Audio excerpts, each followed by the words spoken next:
Bummer that the air show is postponed, but Aw. Yeah. we did share your news on our Facebooks. Yes. Yeah. Unfortunate that safety, because they've got to practice and stuff before, right? Yeah. Yeah, Yeah. that's true. Unfortunate. So the governor was on yesterday and he confirmed it. Mm. It's just before anybody else had the So, what official. was the thought? They're thinking about doing it at a later time. As soon as But possible. Yeah. okay, or are they just saying that? No, I think the planning committee is going to be working hard to see how quickly they can reschedule everything. Okay. Imagine some of these people have, bookings elsewhere, though. I mean, that's Sure. how Yeah, it is. exactly. All right, stand by. Okay. Yes.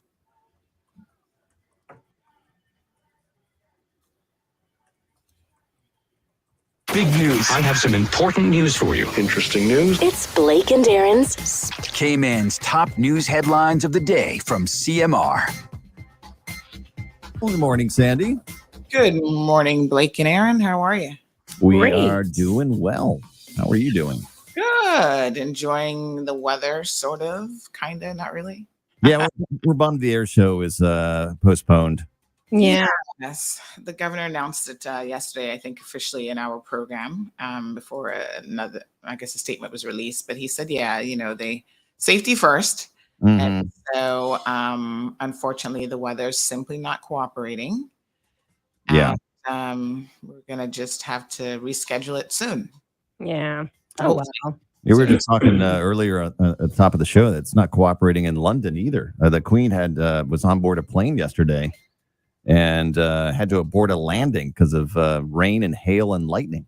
Oh, wow. Yeah. Gosh. That's a Kiss exclusive for you on CMR. There you go. go. Yeah.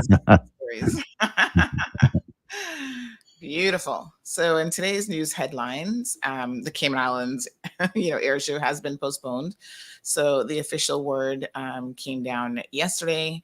Basically the governor said it makes sense that there's a lot of moving parts that go into pulling off a safe and enjoyable air show, which includes them being in the jurisdiction and being able to practice at least the day before. Mhm. And the current weather conditions, unfortunately, that just isn't going to happen. So they will be rescheduling the air show as soon as they possibly can. No exact dates or anything as yet, but as soon as they can get confirmation, they will let everybody know. And he said the planning committee was disappointed, but of course, they have to make sure that safety is their number one priority. Okay. So, the police are investigating Yeah. a motor vehicle sales scam after receiving reports from people who attempted to purchase a black Honda Fit, and they have the registration number from a man who claims that it was for sale. So several persons paid a deposit or even made a full payment, but have not received delivery of the vehicle as yet. So Do these people see the car and physically drive this car before doing that? Well, the police did not get into any of those details. All they said is that they were advising the public that a rental company actually owns that car. So it looks like maybe they showed it to them. I'm not really sure. And the attempted sale of the vehicle is a scam because the person who is, I guess, trying to sell it doesn't actually own the vehicle. You have to own something before you can sell it, folks. Yeah, you should always look at the papers and match the person's ID to the papers. Yeah. A lot of times we don't think about these things when you're giving up a deposit, right? You're like, oh, just here's $1,000, hold it for me, especially if it's a good price. And this is the other thing. If it seems too true to be true, it probably isn't true. Mm-hmm. Yeah. If the price is really, really rock bottom, really good, there's probably a reason for that. Your time is a precious So, resource. I want to help you. What is that exactly? Something's playing. Yeah, sorry. I referred to that was HSA. I was like, huh? It auto plays. Yeah, so just be careful with that, folks. The police are warning you. And in other police news, they have said that they have new uniforms and tactical equipment for their firearms response unit. So as we all know, the firearms response unit has been a lot busier than usual in recent years. Mhm. And they have gotten new equipment, which is going to roll out in June.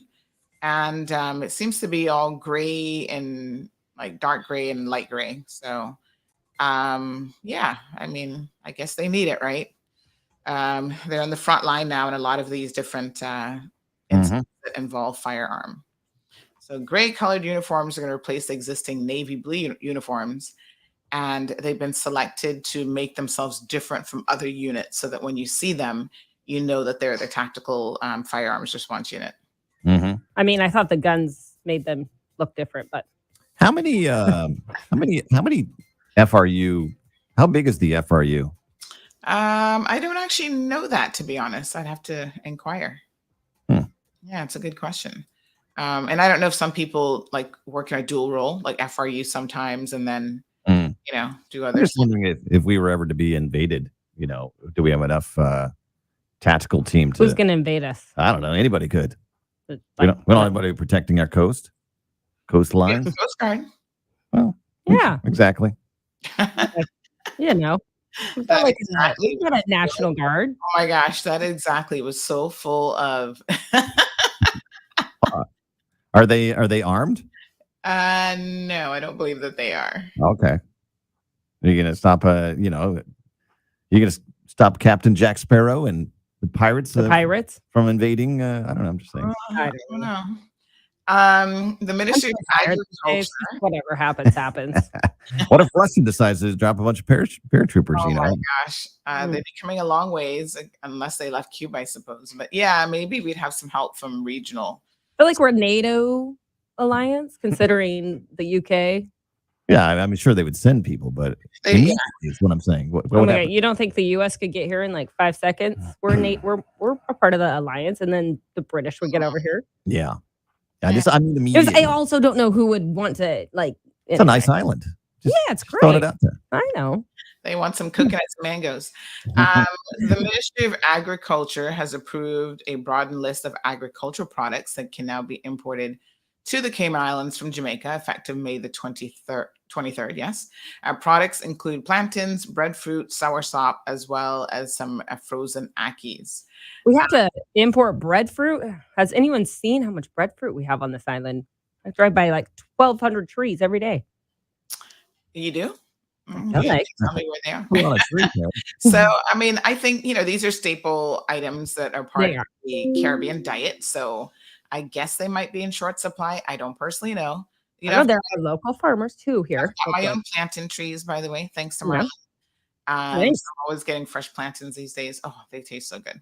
Wow. And we also have a breadfruit tree. But yeah, I mean, I don't know how in demand these items are, but the idea is because of a lot of the global food supply chain issues and shortages, Cayman is now going to be partnering with some regional partners to ensure that we're less reliant on importing stuff from further away because, there are logistical issues and cost issues and so on.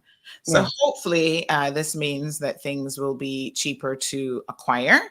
In terms of food supplies. Man, speaking of which, I was at the grocery store yesterday, and what is going on with the price of beef and steak? Oh, that's been like that for a while lately. Yeah, I don't know, but I think the price of everything, including gas, has gone up. So I don't know if you guys saw the pumps yesterday. We talked about this. Yeah, well, then they rise it and they never take it down because like beef and everything, they're just going to for filet. It was like $54. Oh no, it's crazy. A pound. Yeah, no, it's crazy. What? Yeah. Why don't we look at like Central America and South America? Well, they're working on it, Aaron. I understand that they're going to be going into some countries, but of course, one of the biggest issues is always quality control of products. You got to go, Sandy.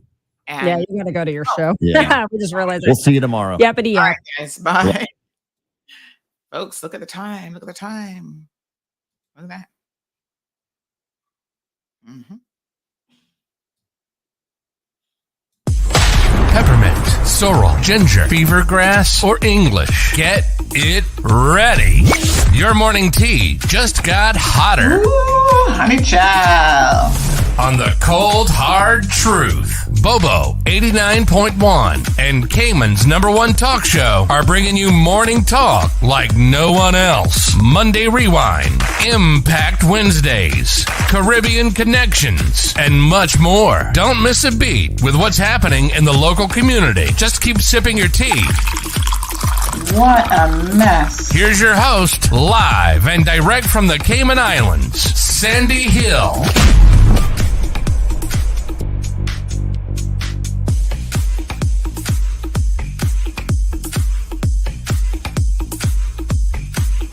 All right, good morning, Cayman. The time started to get away from us this morning. We were talking about plantains and breadfruit and soursop, and next thing you know, over on 106, it was like, whoa, it's 7:30. You got to go. It happens. Good morning to everyone. So good to see you guys this morning. I'm actually sitting down. I think sometimes you can tell when I'm sitting down. I don't know if you guys can tell or not, but I'm actually sitting down this morning. So most mornings, 99% of the mornings, I actually stand up when I do my show. Because I figure, just from a health perspective, I've been lying down all night, right? Well, not all night. I go to bed pretty late. So I've been lying down for the past 5 hours. And so I figure, yeah, I get the blood moving, stand up. I feel like some mornings I should be doing jumping jacks and stuff on the show just to get moving. But this morning, my energy feels a little bit like I just need to sit down. So some mornings, you have ebb and flow in terms of your energy levels. And so maybe I need a good hearty breakfast. I haven't had my overnight oats in a while. So I'm going to try to go this morning and get some, but my schedule's so crazy that if I go and get the overnight oats, I have to come right back home to put them in the fridge. And a lot of times that just doesn't happen. So, but yeah, I feel like I need to get about 3 or 4 days worth of overnight oats that can take me into the weekend. Listen, they're good to eat any time of the day. You guys know I'm obsessed with good overnight oats. And I really like the ones that are at the cupboard coffee shop there that's part of the Ritz-Carlton. Funny enough, I don't really go there for anything else. Like I don't drink coffee. You guys who know me know I don't drink coffee or anything of the sort. I will have tea occasionally, but there's just something about their overnight oats that's like amazing. It's really good. And they put in fresh fruits, blueberries, strawberries, and different stuff. And it just tastes good. And it's very, very filling. I feel like when I eat the overnight oats, I can normally go, until lunch and I'm not feeling hungry or anything of the sort. Plus, oats are supposed to be good for you.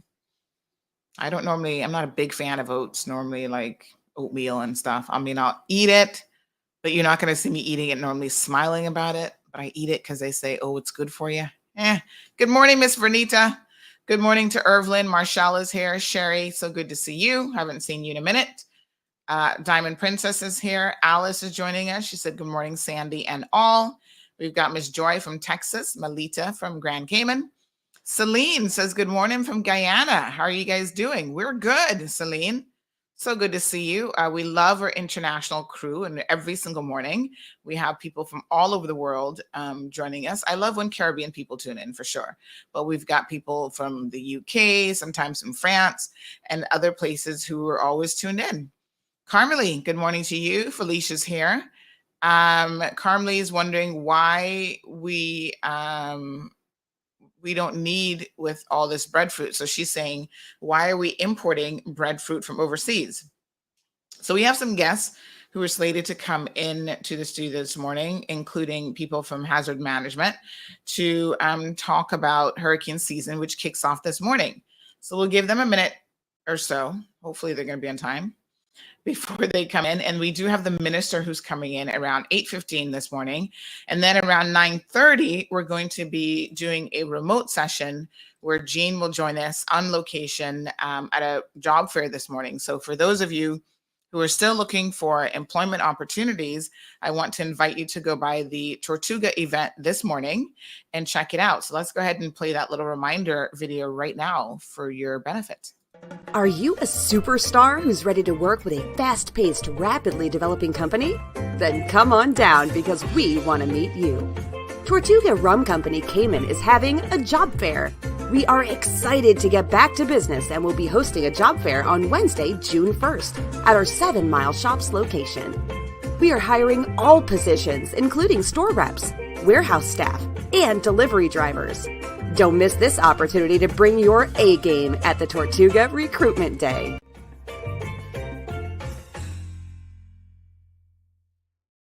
All right, folks. So, yes, the minister will be joining us this morning as well to tell us a little bit about a conference that, oh my goodness, excuse me. Ooh, honey child. That was a sneeze, by the way, in case y'all wondering. I always keep my wipes right here by the desk. Wipe your hands. COVID germs.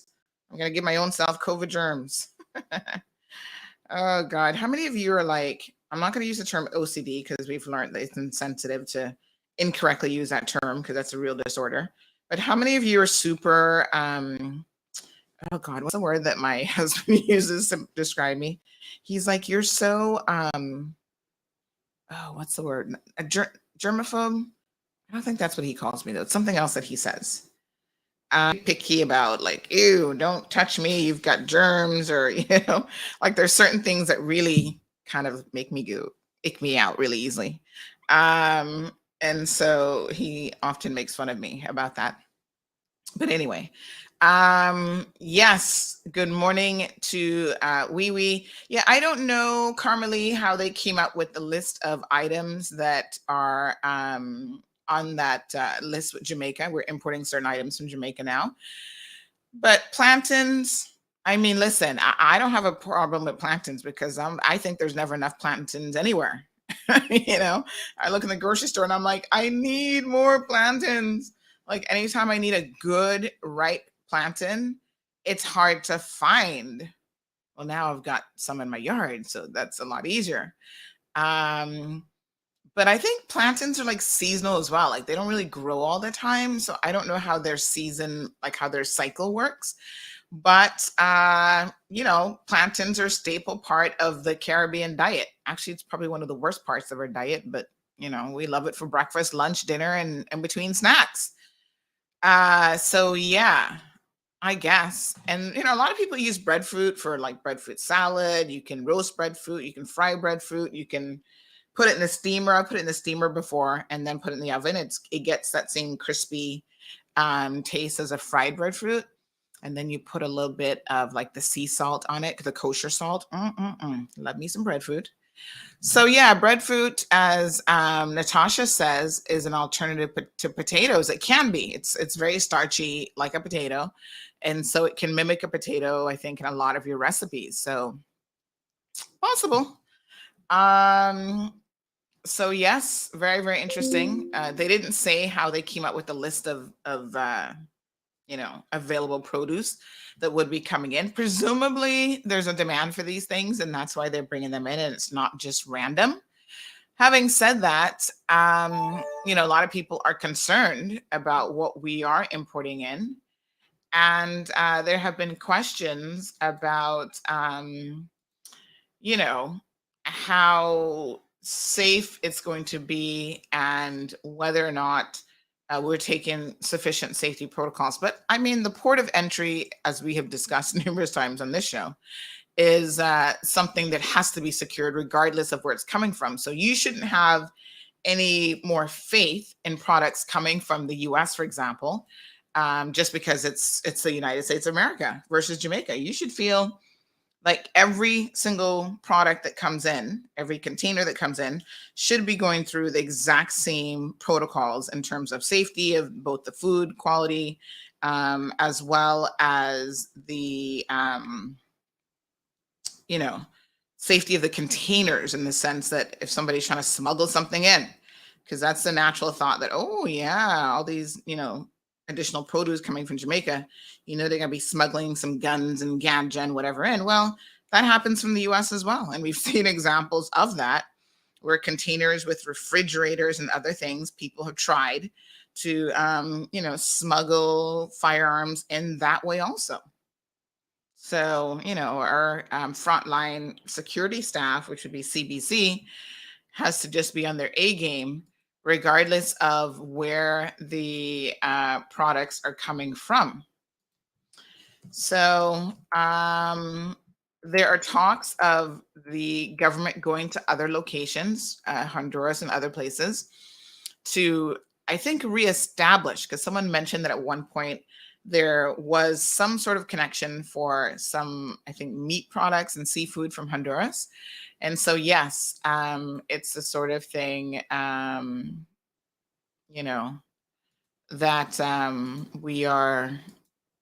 we being the Cayman's government, is continuing to explore with our regional partners. And listen, quite frankly, all of these food supply issues have really highlighted how important it is to have more than one source for your goods, especially your food security. So the Cayman Islands is dependent on the importation of food. Um,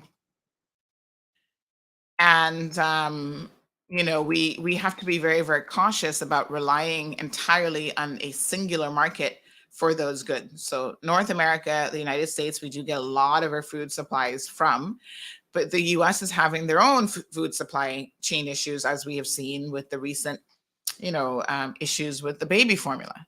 And so it's not a bad idea to establish these relationships within the region and perhaps even other places in the world, if it's feasible from a cost perspective, to give us alternatives when it comes to our food supplies. Always have a plan B, C, and D. Food is really, really a bit of a precarious situation. And what is really sad is we're talking about the cost of food. I just heard Blake saying that steaks have gone up immensely. I don't typically buy steaks. I try to stick with like chicken and fish for 99% of my diet. Like, I don't ever cook steak, to be honest. I think if I have it, it's because somebody else is cooking it for me. But yes, I mean, at the end of the day, folks, who it really impacts, it impacts us from a cost perspective. And there might be some people who are going to go with less. But the really poor people in the world who already had so little are now suffering even more because of the food supply issues, because of this war, for example, in Ukraine. Starvation has been impacted directly by that war. And that's no joke. That is no joke at all. It's really quite sad, actually. So we'll keep an eye on those things. Good morning to Wee Wee. Don't forget, folks, you can call the program 936-2626. Alice has got it locked here. Alice says, once the United States control its economy, Cayman will see more economic prices for its citizens.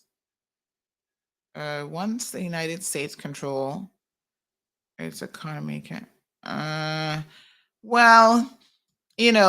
U.S. is in a very precarious situation. I was actually brushing up on some news headlines this morning, and there was this whole thing about the U.S. underestimating the inflation. Last year, they made statements about inflation, they're so-called experts, and it turns out that they actually underestimated what was going to happen. So the Treasury Secretary, Janet Yellen is her name, she admits that she was wrong on the path that inflation would take. So last year she posed only a small risk for inflation. And it seems like she has now had to change her tone. Let's hear what she had to say, folks. I think this was just this morning.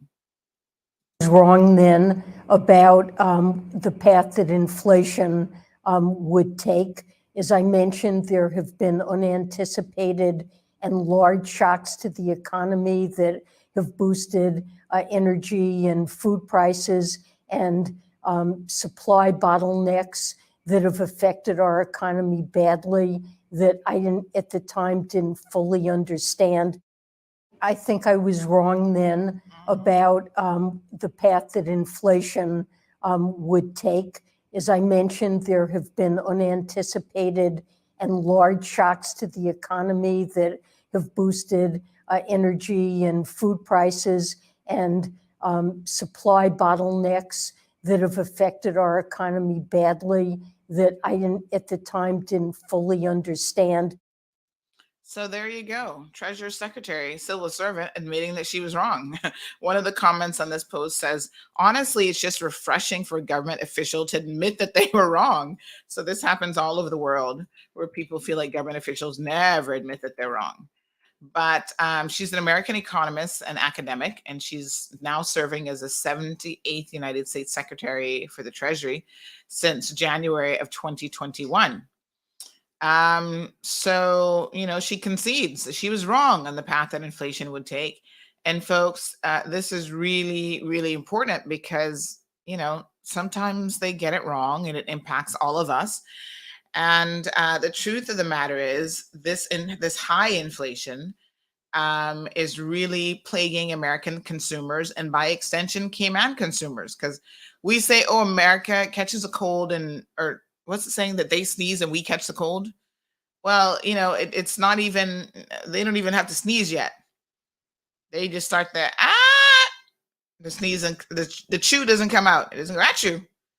We already have it from the second they sniffle. And it is what it is in terms of the very close connections or banking systems and everything else. So yes, we are experiencing inflation as well. And added to that, we have additional costs that in a lot of places in the US, they do not have. Like a lot of their stuff can be offset by the size of their, cities and towns and their overall size of their economy, but they're still feeling the pinch. We talked yesterday about the highest gas prices since when in the US, and oh Lord have mercy, we're seeing it at the pump here as well. But we're going to pay even more, right? Smaller economies and import duties and all these other things that they may not have impacting their inflation and just economic figures. We have added on as additional costs to the consumers. So one of the things that they're doing in order to try to normalize the economy, which they say has been thrown into disarray by the continuing pandemic and the war in Russia, is that they are looking to continue to raise, the feds are going to continue raising that interest rate. My goodness. I don't know. They've talked about snags in the supply chain and demand outstripping supply. So inflation is running at a near 4-decade high. So what that means for most of us is we wouldn't remember inflation being this high probably in our lifetime. Depends on how old you are. But trust me, this is when you might have to start reviewing your plan, even your very food budget, and what you're going to sustain your family on and the types of foods that you're going to eat. I heard Blake talking about a steak this morning. I was like, a steak? 20-something dollars. What did he say? What did he say? 50-something dollars a pound or something? Child, that's a luxury item. So if you're a person who loves to eat steaks every week, you might have to drop that down to once a month or once a quarter. Because realistically, a steak isn't something that you need to have. When you have to tighten your belt, there's certain foods that have to go. And steaks are probably at the top of the list, right? You might start surviving more on your callaloo and ackee chow. Alex, good morning to you. Miss Ramilia's here. Good morning, honey chow. She says, have a blessed day in the Lord. She's thanking him for a beautiful day in paradise. Yes, true. Good morning, Miss Gladys. Everton is here. Got it locked. Natasha. Roger joining us. He says, we do have trigger-happy individuals who lean towards this approach of policing. I'm glad that the uniform will include a body cam to record their interaction when dealing with the public. So Roger is talking about the fact this was in the news, which, by the way, my apologies.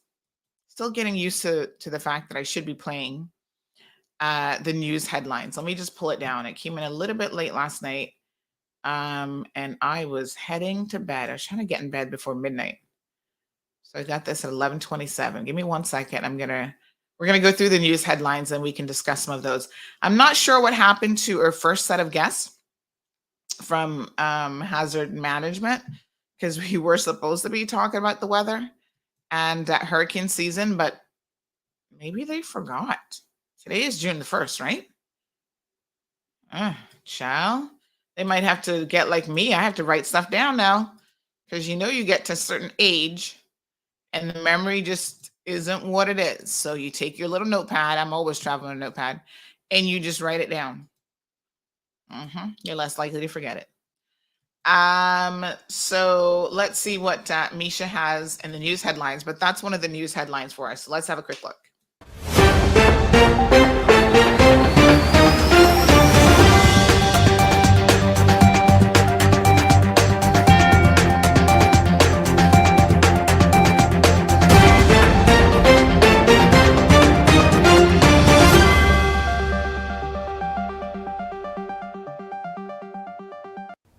Hello and welcome to CMR Daily Buzz. I'm Misha Ellinger and thank you for joining us. A 24-year-old Georgetown man was sentenced to 3 years in prison on Thursday, May 26th, for sexually assaulting an 8-year-old girl while she was visiting her family at a residence he was staying. DeAnthony Russell denied the allegations. However, the jury did not believe his version of events and convicted him. Russell, who is currently serving time for a different offense, has a long rap sheet including drug offenses. A social inquiry report found he was at a medium risk for reoffending sexual offenses. The judge, Justice Marva McDonald Bishop, granted a sexual harm prevention order which prevents him from spending unsupervised time with young girls after being released from jail. RCIPS is investigating a motor vehicle sales scam. Reports are that a man posing to be the owner of a black Honda Fit registration 189455 has taken deposits or full payments towards this car from several persons that attempted to purchase this vehicle. Police is informing the public that a rental company owns this vehicle and the attempted sale of this car is a scam. The RCIPS advises to always request to see the logbook and registration details to ensure the person is the legitimate owner. Anyone who may have information regarding this man or who have engaged with him in relation to the purchase of this vehicle, please contact the RCIPS via 911 or the Georgetown Police Station at 949-4222. Anonymous tips can be provided directly to the RCIPS via the confidential tip line on 949-7777 or their website rcips.ky. Officers of the RCIPS Firearms Response Unit introduces new specialist uniforms that will be rolled out this June. The new gray-colored uniforms, which will replace the existing navy blue uniform, have been specifically selected to differentiate members of the unit from other units within the RCIPS and other local law enforcement and government agencies.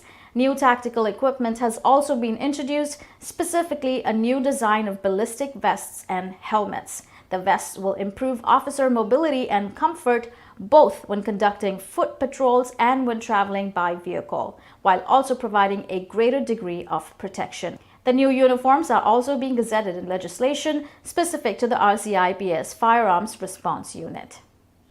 Governor Martin Roper confirmed on CMR's Cold Hard Truth on Tuesday, 31st May, that the Cayman Islands Air Show has been postponed due to expected poor weather conditions.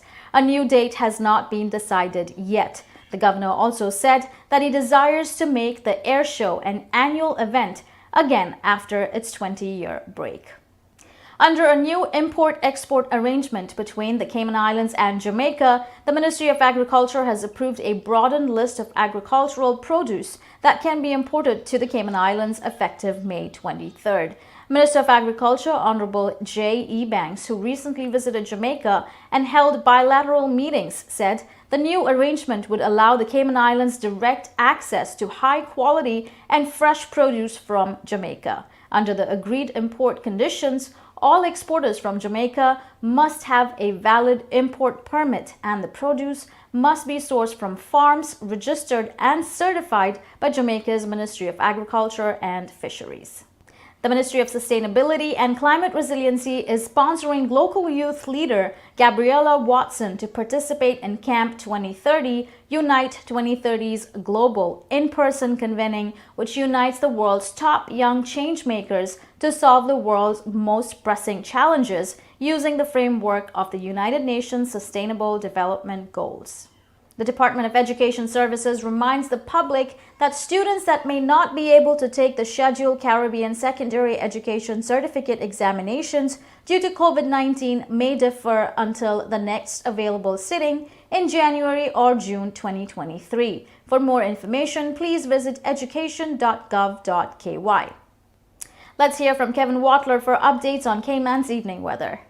Hello Cayman, I'm Kevin Watler and this is your CMR weather update. It's brought to you by WG Charters. Sunrise at 5:46, scattered showers and thunderstorms expected today. The day heats up to the mid-80s with the winds southeast at 10 to 20 miles per hour. Sunset this evening at 7. Now tonight, more thunderstorms are expected. The winds southeast at 10 to 20 miles per hour, and the temperatures fall to the upper 70s. High tides at 9:53 a.m. and 11:47 p.m. and low tides at 5:10 a.m. and 4:32 p.m. Looking forward, expect very wet weather over the next few days, and it also sticks around for the weekend as well. Also, several reliable computer models do forecast the remnants of Eastern Pacific Hurricane Agatha entering the Gulf of Mexico and redeveloping. We'll keep our eyes on that as well. CMR weather updates are brought to you by WG Charters. They offer private boat trips for a great price, so we encourage you to support them. Have a great day.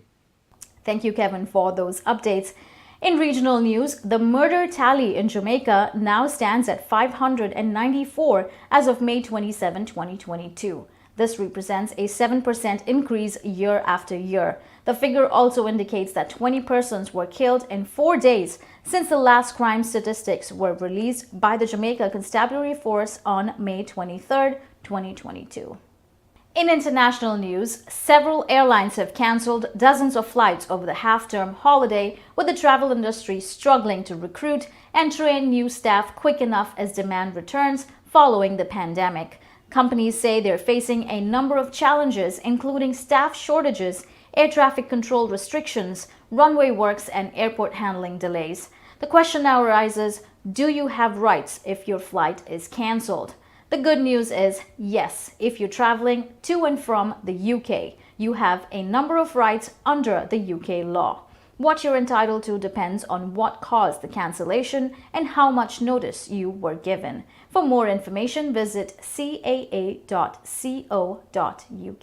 For more in-depth news and headlines, please visit our website, CaymanWildRoad.com. Tune in to The Cold Hard Truth with Sandy Hill, Monday to Friday at 7:30 a.m. on Facebook, YouTube, and Radio Bobo 89.1 FM. Thank you for tuning in to CMR Daily Buzz. I'm Misha Allinger. Please do not drink and drive, and stay safe.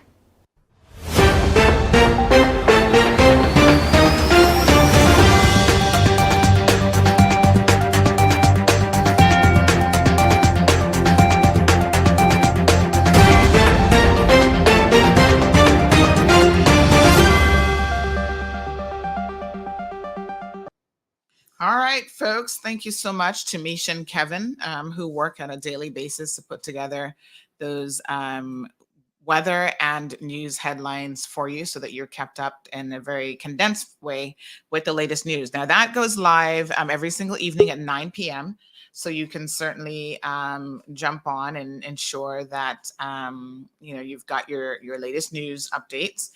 And yes, I mean, I would encourage you guys to keep up to date. So I'm just reviewing some of your comments, but I do see our guest Simon has joined us. Simon, I feel like you're a little bit late.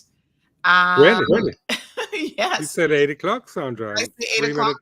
Well, I tell you what, the minister's coming on at 8:15. So we will do our best to have the biggest bang for our buck in 15 minutes or so. So not to worry. Let's see who else we have joining us this morning, folks. These guys are the weather experts. Tell us, Simon, who is Mark? Because we've got Mark who's joining us. Mark is our hazard mitigation officer, our specialist. Yes. He put in our national emergency notification system, our app. Oh yes, he was on the show before. Yeah, I remember you, Mark. Looking at flooding and stuff. Hi, good morning. Wow. Good morning, Sandra. Good morning. And we have Shamal Clark, and Shamal is National Weather Service. Shamal is a meteorologist. Is your microphone working now, Shamal? Should be. Yeah. Yes, you sound loud and clear to us. Awesome, good. Very good. Well, thank you so much for joining us this morning, gentlemen. All part of hazard management, weather services, because guess what? Today is June the 1st. Yeah. And what does that mean? The start of the hurricane season. The official start of hurricane season. Because I understand that they're now contemplating changing the start of hurricane season like maybe a week before. Is that not a little bit crazy? Yeah, they've been having those discussions, I think, from last year sometime. They've been trying to decide. I think the vote was against doing that. But yeah, they've been trying to do that for some time now. Wow. I mean, it's indicative, I guess, of the times in terms of the, the changes that we're seeing in climate changes. So, right. So let's start to deep dive into this conversation this morning. Hurricane season has begun. Even the weather outside is a little bit dreary and rainy, and we see cancellation of some events. What do people need to start thinking about today? I'll kick off. Thank you, Sandra, again for having us. So today, beginning of hurricane season, get going early if you can on your preparing with things like food and water, non-perishable food and water. Obviously, you can have interruptions in power. So we've got a whole list of things on our website, Cayman Prepared. If you want to find out flashlights, elderly, think about children, think about your pets, and obviously yourself, getting your car to higher ground. Bottled water and food are critical though, and shelter, because in extreme events, and you were just mentioning it, climate change, maybe we're seeing earlier and earlier, storms, more intense storms, and even storms that are bringing in excess of 20 feet of storm surge, like Dorian in 2019 for Bahamas, Marsh Harbor. So if your floor slab is like 10 feet above sea level, and if you're in a single story dwelling, storm surge is not just a coastal issue. You can be living inland and have very quickly the house fill up with water. So you need to think about where you're going to shelter to just ride out those day or two, few days, whatever it is, when you could potentially get trapped in your house by the storm surge. And the waves are another threat. Wind we saw as an issue in Grace. So we could be looking at several days or weeks even without power, without water even though we've built our system stronger now. You've got to plan for the possibility of an extended outage. Get your car to higher ground, turn your fridge and freezer down to the coldest setting, get a cooler with ice in it so you can move stuff out of the fridge and freezer. It's a cash economy. You need some money out. Power up your cell phones, that kind of thing. So you need to have a list, an action list of all of the things, because it sounds like a lot already. I'm like making a mental Kind of a list. lot. Shutters. Where are you going to put your car? I know. So there's a lot of moving parts to being adequately prepared for hurricane season. And I guess the advice that's given is to prepare for the worst and expect the best. Yeah. So I think that's fair. Yes. So, folks, you got to check out caymanprepared.ky. They have a very comprehensive website that talks about a number of different things. So we see, for example, the current sort of, map of what's happening in the region, which includes us. And then they've got a section for hurricanes, which you can check out with lots of useful links. And it talks about some of the things that Simon just mentioned. Now this latest news, well, that's old. That's from 2020. So let's not get So scared. Sandra, on that image you just brought up just a second ago, you had two interesting items.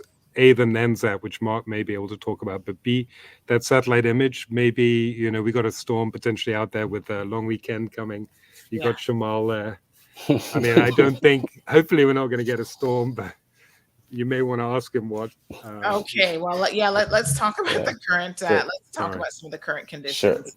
Sure, Simon. Mark, throw me. First of all, before we get to Shamal with the current conditions, of course, Mark, it's a great idea to remind people that some months back, you guys launched this emergency alert system, which is a great way to receive emergency notifications. So tell us a little bit about how that has been going. I know you came on the program. We did a promotion. Lots of people got registered. So how many people do you have currently registered on the national emergency notification system? Yes. So overall, currently now we are over 3,800 users, which includes mobile app, emails, and SMS. And thanks to your program as well, I think after we did your program, we had almost 500 users added to the system. So it was a major boost. So, a big credit to Marroad on that. That's very, very good. Programs like these, having these initiatives, having this awareness is very important. Because the idea we want to create is once persons have the various means of communication, whether it's an app, email, SMS, we're able to provide timely information for timely decisions to be made. If you need to evacuate a particular area, impending in terms of the impact of the storm, we are easy to leverage this platform. And also to add to that, while we will have these communication channels, we still have our phase one, which is our radio alert. So if we do lose power, if persons are listening to their AM, FM band radios, that also is another mechanism which we utilize. So I would encourage everybody to go to nens.gov.ky, for the instruction, 4 easy steps, sign up, register, and, be a part of this mechanism to ensure that you receive information in a very timely manner. So NENS, N-E-N-S. Natasha says that the mobile app isn't functioning properly. It asks you to verify your email and then nothing. So if they're having issues with registration, sure, yeah, definitely. They can reach out to us either by email, which is nens@gov.ky. What we find, and just to give just for your listeners, what we found is that very importantly, we recommend that persons go to the website first. Ensure when you register, there's a section that speaks to allowing your information to be shared with us. Ensure that checkbox is actually clicked. At the end, you'll receive a message that indicates congratulations. That's very important. But if you do encounter any problems, feel free to reach out to us at HMCI or at nens@gov.ky, and we are ready to support and provide even hands-on approach. We able to walk persons through the process. I want to ensure that every single person is happy and have the app installed on their mobile phones. Yes, beautiful.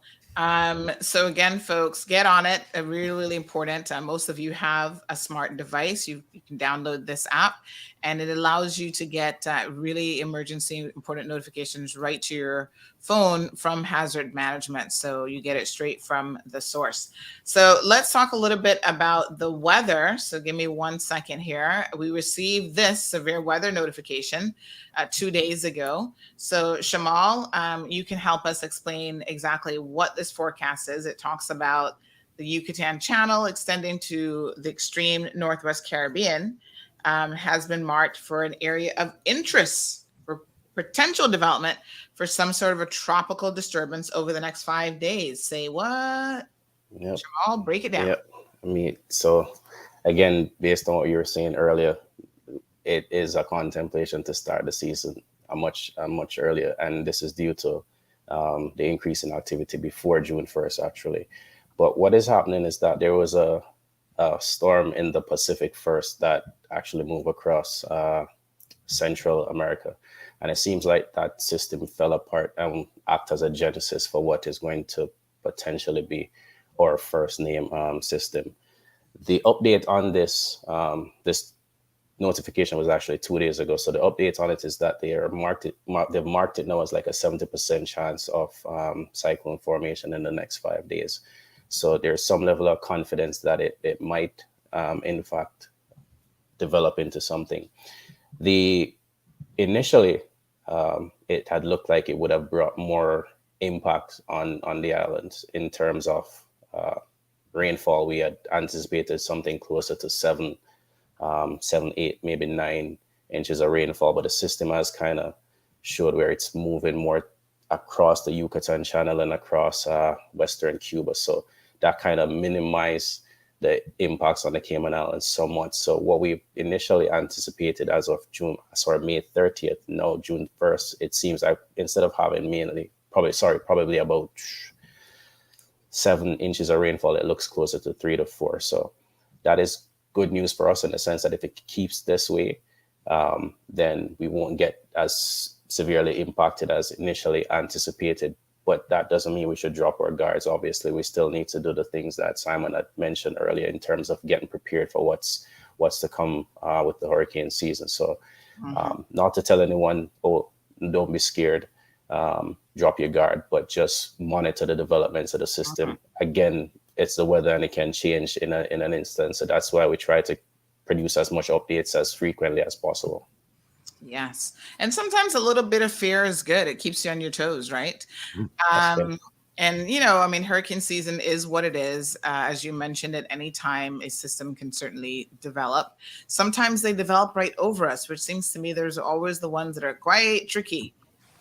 They develop very, very quickly. They're problematic, very, very, very problematic. And because of how notifications work in general, you can't send out a tropical storm warning unless it's a tropical storm. Right. So if it develops right on top of us, we can't send it out. But what we tried to the last hurricane season, and we're pushing this season as well, is that we release more severe weather notifications. So we'll urge the public, not because, and this is what I found, because if I said to you, it's going to rain and it's going to give us 5 inches of rain, you might not take it serious. But if I say a storm is coming and everybody is in full panic mode, but that same storm can produce the same 5 inches of rain just the same. So it really doesn't matter. So what we're doing now is we're pushing severe weather bulletins more than just necessarily storm warnings. So we urge residents to pay attention to all types of notifications or alerts that come out from the National Weather Service. Right. And just this morning, folks, just to remind you of how serious, hurricane season is, we did receive a message at 7:38 from the Office of the Premier. Again, just really talking about this year, we're actually marking the 20th anniversary of Hurricane Ivan. I cannot believe that's 20 years already. That's so crazy. But it's just a stark reminder of how devastating storms can be. Hurricane Ivan was quite an event here in the Cayman Islands. Now, we have a whole generation of young people who would have been born since then who have no context of Hurricane Ivan, really, unless they've seen stuff on the internet. And of course, the BRAC community, Cayman BRAC, was hit 4 years after that by Hurricane Paloma. And that was quite devastating for Cayman BRAC. So, folks, there's certain things that are within your control when it comes to your storm prep. And there are other things that, you just have to go with the flow. But a lot of what you can do in terms of the preparation is definitely within your control. So making sure that you know the current and active shelter lists. So if you need to relocate to shelter, for example, you know the closest shelter, or if you have special needs, such as you have a pet, you would know that there's some shelters who do not are not able to accommodate pets. So make sure that you have all of that in mind. What medications do you need? Stock up on important meds so that if a storm is pending or something's happening, you've got more than ample supply of important medication. The most vulnerable people, always babies, small children, and the elderly. So make sure that you have a contingency plan, folks, that is specific to those individuals and your pets. They're not people, but to me, they're people. So they're also extremely a vulnerable category of individuals. So you've got to know, what your movements will be. If you have elderly people in your home, some people have disabilities, there may be wheelchair bound and other things. And as Simon mentioned earlier, the storm surge is something that you have to be very, very concerned about. So folks, this is the time now. We just got a little bit of rainy weather out there at this time, but this is a time to maybe sit down, have a little family meeting and discuss what your plan of action is. How's your house? Are you higher up? Are you lower up? Like the storm surge can really surprise you. For me, Hurricane Ivan was an eye opener because I never thought people would be in the roof and the rafters because water had come up that high. So, you have to know what you're dealing with. And some of us don't have roofs and rafters to go into. So always have a plan, folks. This is the time to sit down and have these conversations with your families, your neighborhoods, your communities, in terms of what it is that you're going to do. Have your hurricane supply list, so stock up on your canned goods. Sometimes we have the canned goods and we eat them throughout the year. So you need to refresh that list and make sure that you have things that people are going to eat as well, especially if you've got children and you've got tin mackerel, but none of your kids are going to eat tin mackerel. You need to make sure you can accommodate people, especially in stressful times, Yeah. So lots of information that's available, folks, on the website, caymanprepared.ky. So please go and check that out. Battery operated devices require batteries. So very simple things like that to make sure that you have batteries and other things that can sustain you through the storm. Now we have a few questions here. So Richard is asking, he's now downloading the app. He says, how do I get the organization code requested? So you go to the website first. Yeah. So Richard, let's be very, very clear. I know the last time we did the registration process, it's clear that you follow the steps. So the way to do this is not just to download the app, but to actually go from your computer or I guess you could probably do it from your phone, but go to the NENS website first and you do like an initial registration there. It's kind of like the bank apps, you know, when you have the new CNB or Butterfield apps or whatever.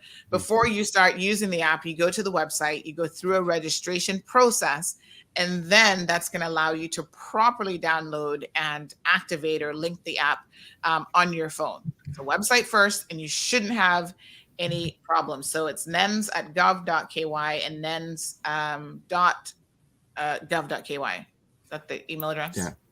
Website Yes. address. And the organization code you was asking for is HMCI. That's also on the website as well. There you go, Richard. Yeah, the organization code. Yeah. Right.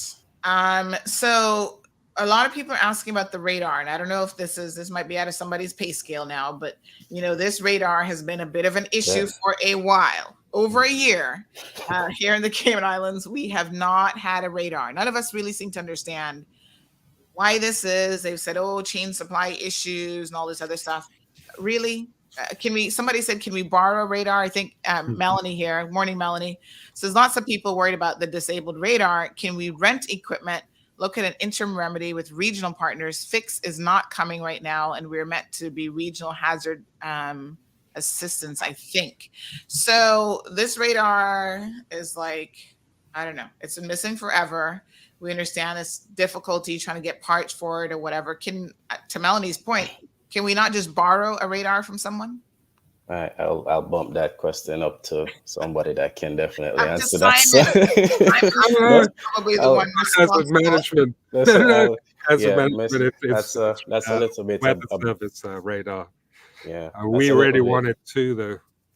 Yes, well, Mr. Tibbetts is head of the weather service. So Mr. Tibbetts, please give us some sort of an update on what's happening. Are we able to source it from any other locations? You know, the weather radar is obviously an important tool in allowing people to know what the local weather conditions are. And a lot of us are just not really fully understanding why it's not available. If I can add something. So obviously we know it's a useful tool. Everyone uses it, including us. So without it, it does provide a little bit of trick in terms of our day-to-day forecast. But what we've done, we've compensated to some extent and to a large extent by using the GOES 16 satellite. It allows you to get high imaging. So before we could get the resolution we can with the satellite system, so now we can get a real close-up. We actually have one of those images on our website. It's the KY Viz. It's really close up, so it allows you to see all the clouds, everything that's happening around the area. So we kind of compensate for the missing satellite with using the high resolution satellite data. So if you want to see the activity up close and get more of a closer image of what's happening around us, I'd advise persons take a look at that. Use the KY Viz on our website. It does give you high resolution satellite data. All right. Well, we have other people who are also wondering where the radar is. So this individual says that they could get on a plane. They says, why is the radar not working? I can go to Miami and get the part. I don't understand why we have a device that is useless. So, I mean, we have spoken to Mr. Tibbetts some months ago, and he indicated that it's not as easy to obtain as people think. So I don't know if you could really get in a plane and just find it, but if you have those resources, maybe that's the thing to do. Just go get it and then show up and you say, here you go.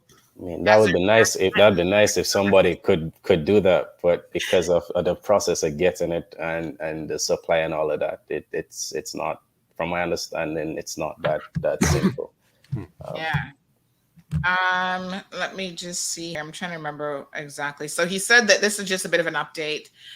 He said that it stopped working in September. This was his response to us back in March when we asked a question about the radar, and that they were working. It was working from January through September. A particular part failed, and it has taken so long in part because it took some time to diagnose the problem, and then second, the manufactured company has been negatively impacted by COVID, causing their operations to not work well. So it seems like whatever part is needed, we essentially have like one manufacturer that we're getting it from. So the weather radar is not working, and we're waiting on a special part that has to be manufactured. So it's not something you can just go and buy. Correct. Based on what Mr. Tibbet said back on March the 26th. So yeah, this is part of the chain supply issues that we've certainly been discussing here in the program. Now, our very, very astute listeners to the program mentioned that this is not the 20th year of Hurricane Ivan. It's the 18th year. So I think the Premier's office might have got a little typo in there. Tammy, get on it, make that little correction. But they said Hurricane Ivan was 2004. And so that's the 18th year. So I'm going to leave it up to my little sleuth mathematicians that they've got it right. But I've seen enough people messaging me to believe that they do have accurate information on the number of years. So 18 years and not 20. Yeah, so crazy to believe it even has been that long. So we have other comments. Good morning to Debbie. Richard says HMCI code entered and now connected. Thanks, everyone. Good stuff, folks. Get it done. nens.gov.ky. It's really important that you have access to this app. I know they did a test. When was the last test that you did, Mark? Yeah, we did a test, I believe, in April.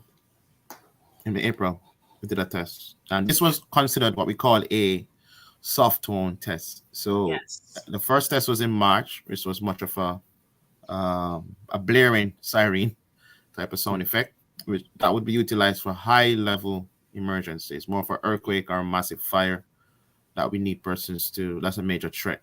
As it relates to a hurricane, the tone that you will receive, our tropical storm warning per se, would be much of a low level tone, which should be like a beep beep. So because it's a much what we consider to be a slow onset, we don't require that loud siren effect. So just to let persons know. So we have tests coming up probably the next month or so, but we're just trying to ensure that persons keep the app on their phones, of course, So the testing is definitely required just to ensure that persons that we are still here and the app is active. Mm-hmm. All right, very good.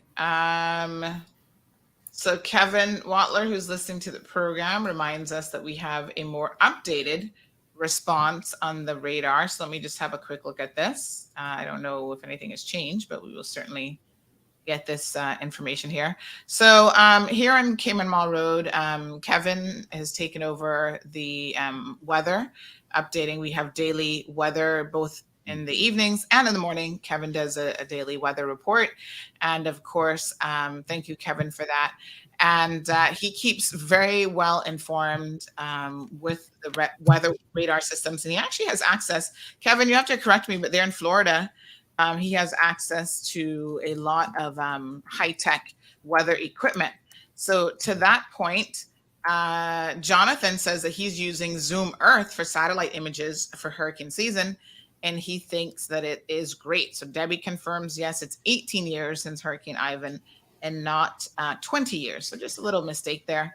So on May the 23rd, we got a slightly different response on the radar situation. The official response went from September to October was when it stopped working. And the techs have detected a faulty board. But we also been dealing with a leaking dome. Tropical storm and Hurricane Grace caused that. And a faulty backup generator being installed this week. That was May the 23rd. So hopefully that's already installed. So it looks like they have multiple issues. A lot of us are probably wondering. Yeah. So the generator issue was, I don't know if you recall early in the season, I think it was July or so, that we had a down period. It was because there was a power issue and they had to turn it off so that to prevent further damage from the radar. So that generator issue, the part came and to my knowledge, it was installed. So the generator issue has been resolved, but then the dome leaking, then that's another problem. So it's just a set of issue I guess they're trying to resolve at this time. Again, the techs would know and be able to speak a lot clearer on this at the time. But from what I understand, that the generator issue has been resolved. The part has not been resolved, and I think they're working on the dome, or trying to resolve both the dome and the part issue still. Okay. Yes, very good. All right. Mr. Amelia says, I'm corresponding with a local who has local plan. Oh, Mr. Amelia, put that on hold. We're talking about the weather at the moment. Although I guess weathers can affect plantains, but not quite where we're at with the conversation. So the National Weather Service has access to a very advanced weather imagery system as well, says the Ugly Truth. And yet they refuse to allow access to the general public. The radar has been down for how long now? So what is this fancy weather imagery system, and why would you allow the public to have access to it? I'm assuming you have to pay for this. So that's probably why it's not something... The products that we have, we put them out.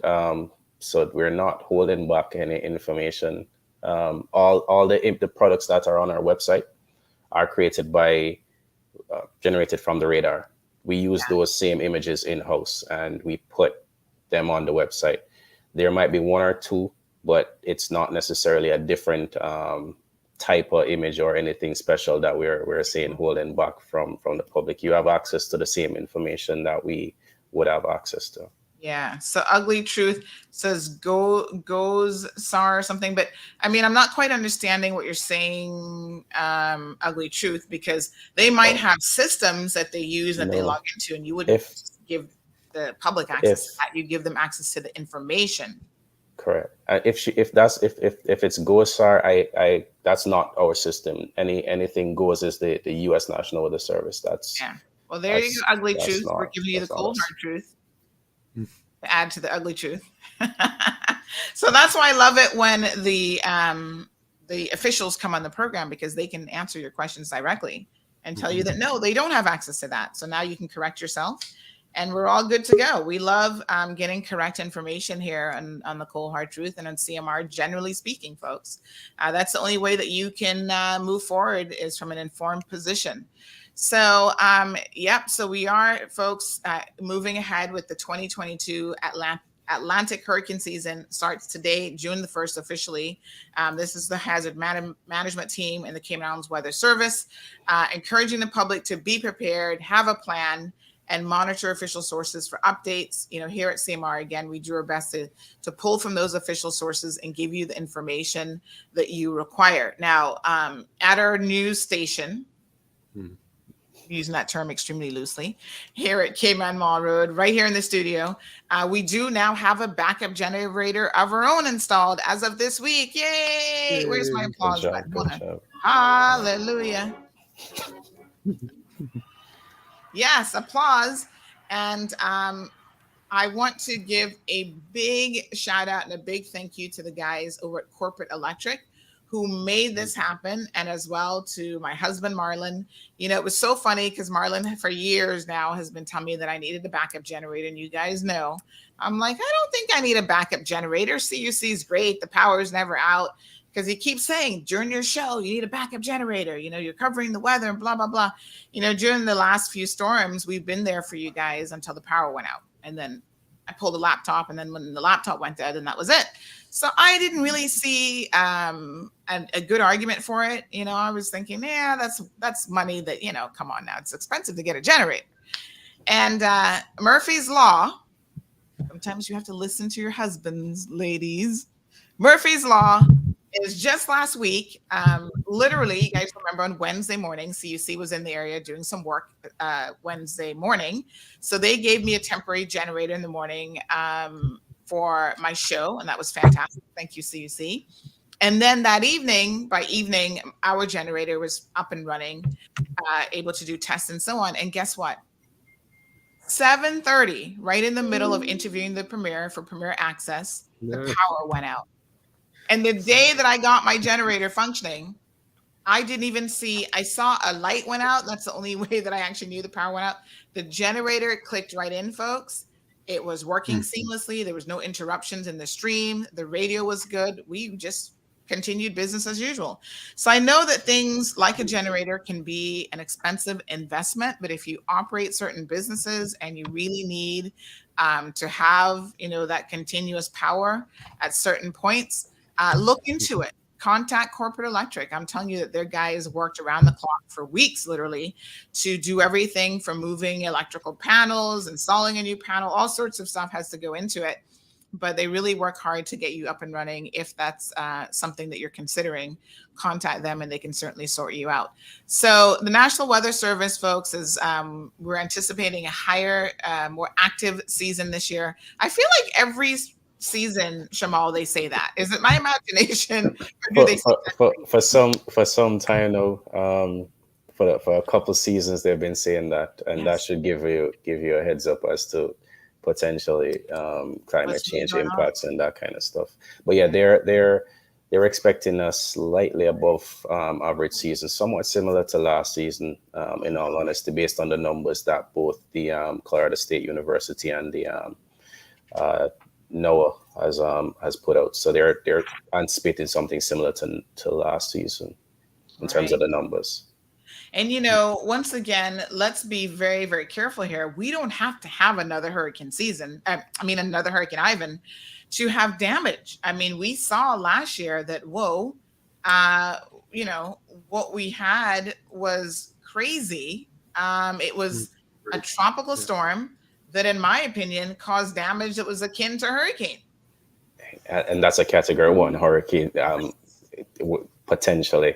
It wasn't like a strong hurricane. This is a tropical storm that basically did damage similar to a Category 1. And we saw the effects of it. So it's not something to take lightly, to be honest. And we'll always stress, and I will always agree with Simon and the entire hazard management team, we need to prepare for any eventuality.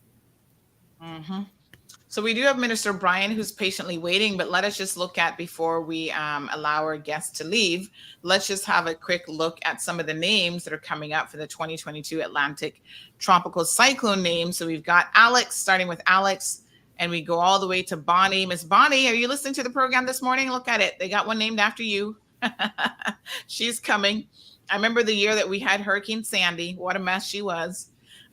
We've got Colin, Danielle, Earl, Fiona, Gaston, Hermine, Ian, Julia, Carl, Lisa, Martin, Nicole, Owen, Paula, Richard, Shari, Tobias, that's an unusual name, Tobias, Virginie. Okay, they're getting interesting with some of the names, and Walter. And don't forget, they actually retire names. What is the rule for retirement of a name again? So basically, if it has caused some level of damage and if there's any casualties, then the country affected would request a vote to retire the name, and then they'll vote and decide if they'll retire it or not. Wow. So there'll never be another Hurricane Ivan again, basically. No. Very interesting. All right, folks. So caymanprepared.ky is the website. Very, very useful information. As the hurricane season progresses, we will definitely have these guests back on the studio. We'll be checking in with them in terms of any weather updates that they have that would be relevant to the Cayman Islands.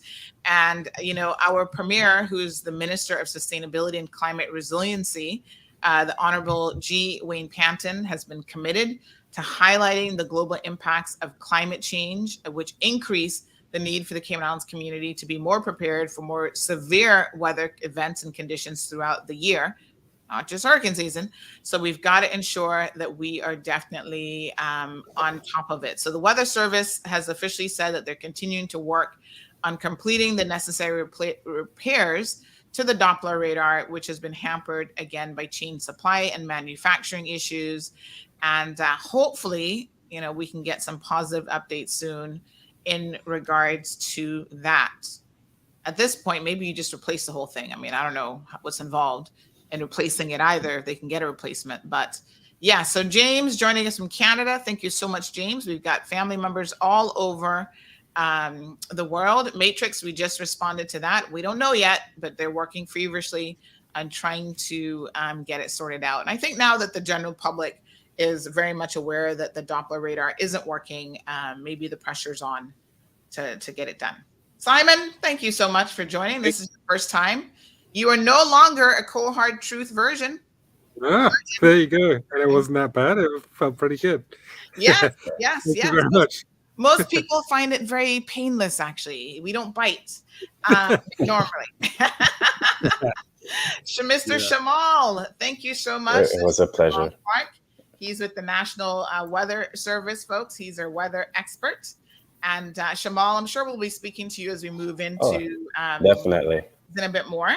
Yeah. And then Mr. Mark Codling, who's part of the hazard management team, and he is the expert who has brought the NENS system, the app, the entire emergency system here to the Cayman Islands, and he's continually working to make sure. Now, listen, we need more than 3,000 people on this app. I mean, come on, y'all.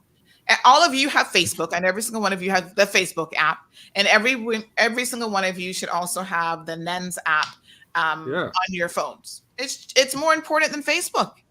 I know we share a lot of information on Facebook, but make sure that you have this app. And next time I speak to Mark, I'd love to hear that 6,000 people have actually downloaded the app. Oh yeah, we thank you for help on that. Yes, thank you very much. Your viewers a safe hurricane season, and thank you again, Sandra. Yes, thanks very much. We appreciate your hard work, guys, and have a wonderful day. Yes, you too. Likewise, your guests. All right, folks, that's Simon, Mark, and Shamal. Wonderful. Sherry Ann says, thank you, Simon. Well, thank you to all of them. Good stuff, folks. Let's go ahead and take a little bit of a commercial break because we're going to shift gears now. We have the Minister of Transport and Tourism who's going to be joining us, Honorable Kenneth Bryan, on the program this morning. He's got all sorts of news that he's going to be sharing in terms of what he's up to and what conferences he will be participating in. The developers of the Mandarin Oriental Beach Bay project would be honored to have you attend this one-of-a-kind Q&A information session. We are committed to community engagement and transparency and working closely with the people of the Cayman Islands. The journey begins soon, and we want you to be part of it. Come and have your questions answered and learn more about all the phases of this project, from inception to completion and beyond. This project is destined to be a major development for both the Beach Bay community and the Cayman Islands as a whole. So please join us on June 7th at 469 Beach Bay Road for a community meeting. We look forward to having you there. Light refreshments will be served. At the HSA, we know that your time is a precious resource and want to help you spend it wisely. Avoid the wait and request your prescription refills through our website, WhatsApp, or by calling the pharmacy. Use our delivery service if you are vulnerable, elderly, or a civil servant, or pick them up the next day. Your secure health records are at your fingertips with our My HSA Patient Portal and Healthy Life app. Our 9 locations throughout all 3 islands make receiving quality care simple and convenient because your time matters to us. At Innovative Building Products, we provide professional builders and homeowners with the highest quality materials from top brands worldwide. Tiling tools, waterproofing systems, thin sets, self-levelers, grout, along with porcelain floor and wall tiles. Our products are 100% guaranteed, promise 100% satisfaction, and beat competitor pricing. Pallets of materials are ready to go. Quick and easy convenience to get you in and out within 5 minutes.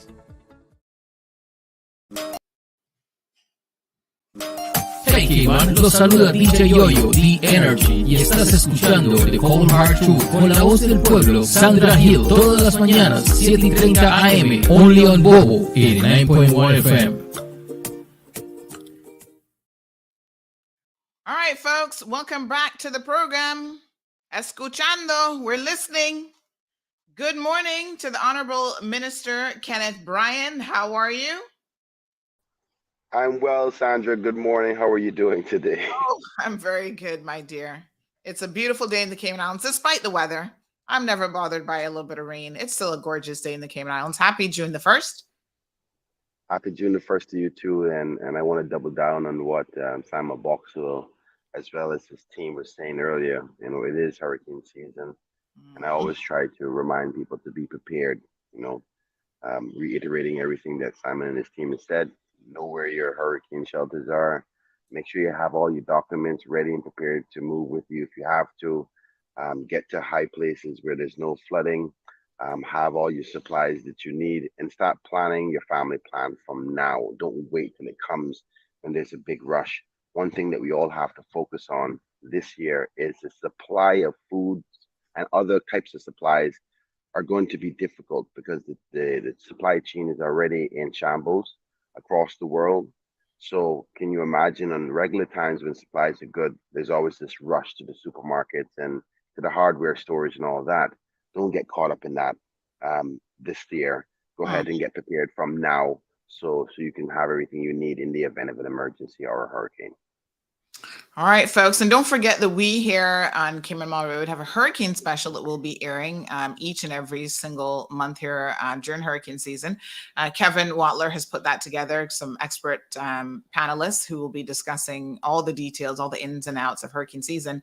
And by the way, if you're interested in sponsoring some of our segments like the hurricane special, definitely reach out to the sales team at sales@caymanmallroad.com. Lots of opportunities for sponsorship there as well. So Jonathan, we'll talk about the Mandarin Oriental a bit later on.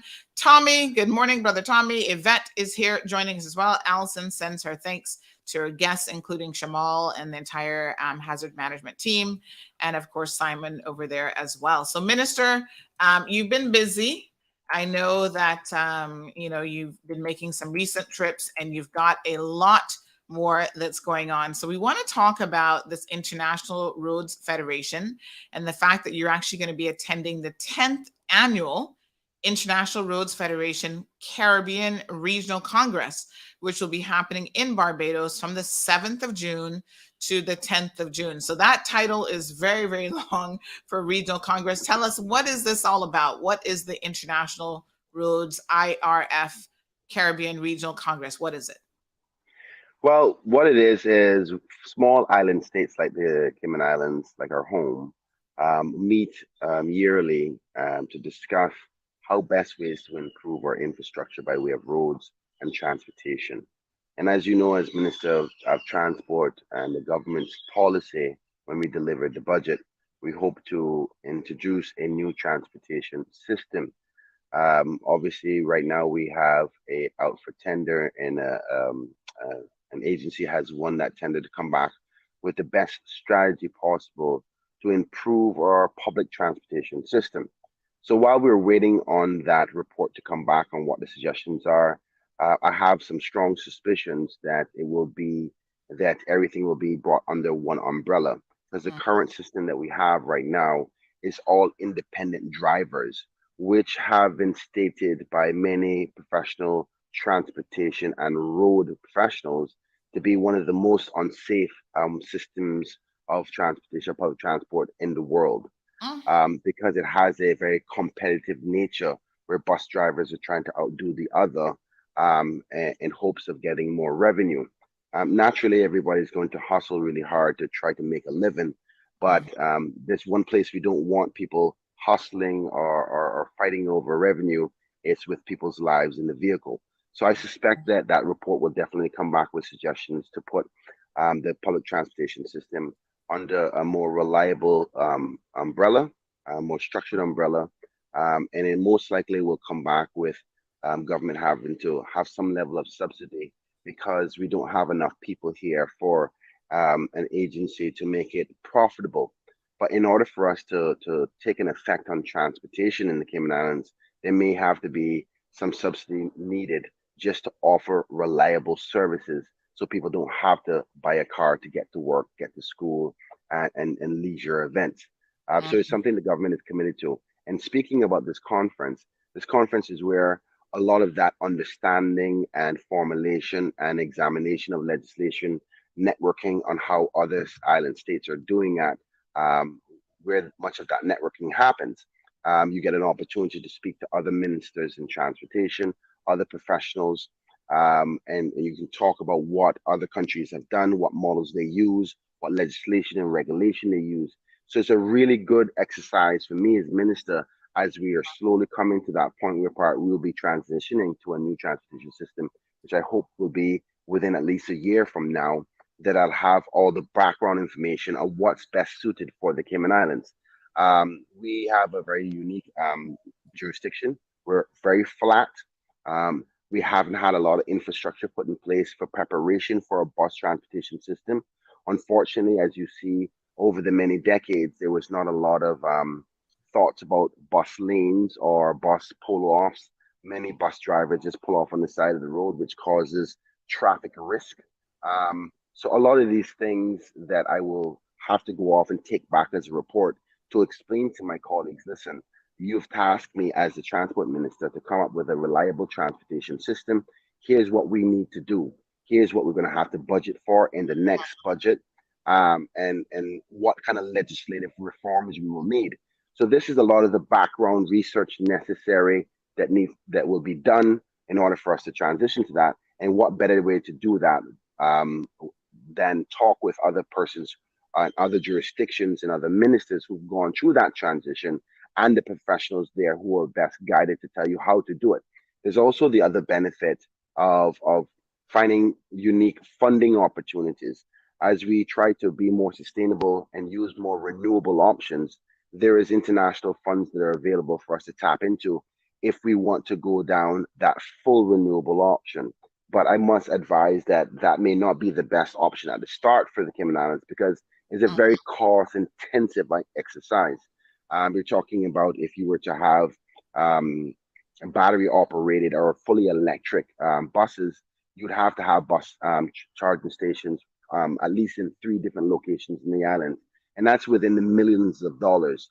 Also, what kind of model we're going to use in respect to the implementation of a national public transportation system is yet to be decided, whether that be a PPP or whether it comes under a brand new government authority, or whether it continues to be under our department.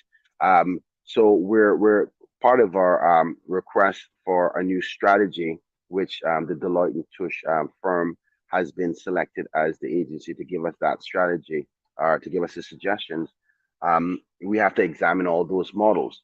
So there's a lot at stake right now moving forward for transportation, and I'm excited about this this trip and this conference. I hope to learn a lot. I'm taking my chief officer, also the director for tourism, who is the chairman of the transportation board. She's been the chairman for I think about a decade now, if my memory serves me well, at least 2 administrations. So she's very knowledgeable in what our current model is.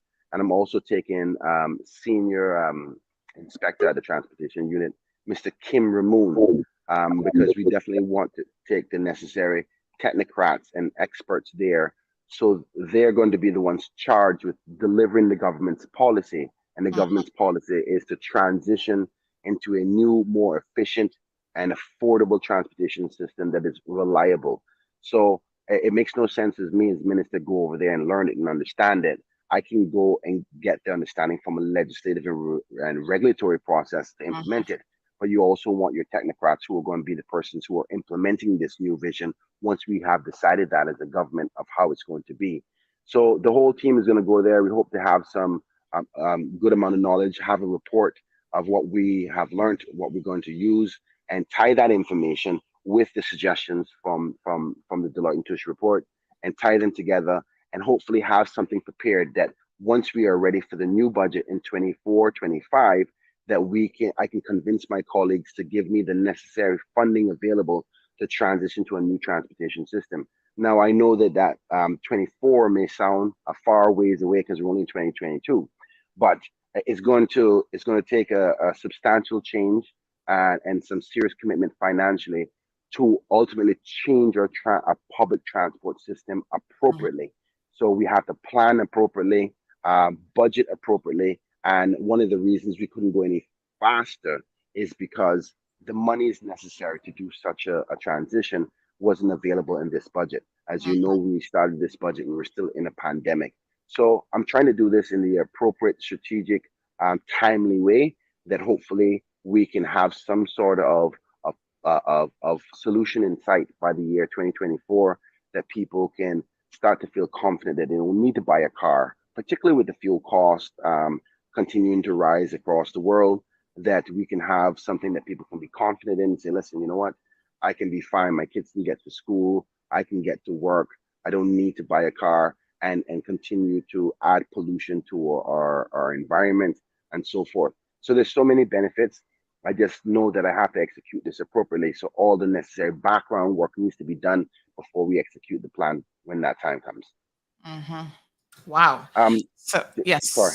Go ahead. You go ahead. No, I was just going to say that this conference sounds like all the movers and shakers in the world of transportation around the region will be there. And undoubtedly, it will give Cayman an opportunity to learn from our regional partners on what has worked and what hasn't worked for them. Exactly. And of course, then take it, as you say, and try to tweak it into something that is a viable plan specific to the Cayman Islands. Because there are things that are different about the Cayman context, including our road infrastructure. I mean, we don't have the biggest roads in the world.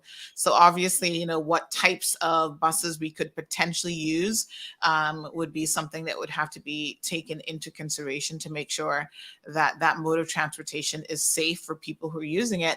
And quite frankly, Minister, as we continue to see the increase in everything from fuel costs to just operating a vehicle, more and more people are considering that if they had reliable, decent transportation, they would opt not to own a vehicle because of all the associated cost. So I'm glad to see that the PAC government is committed to taking this forward in a real serious way.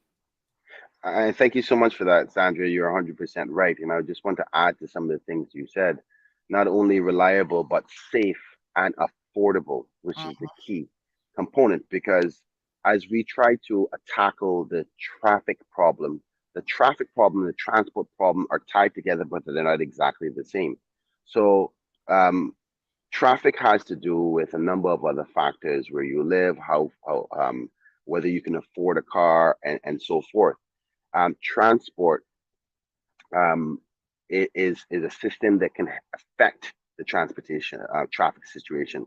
So you have to create this infrastructure and this service to convince people not to be in the traffic problem.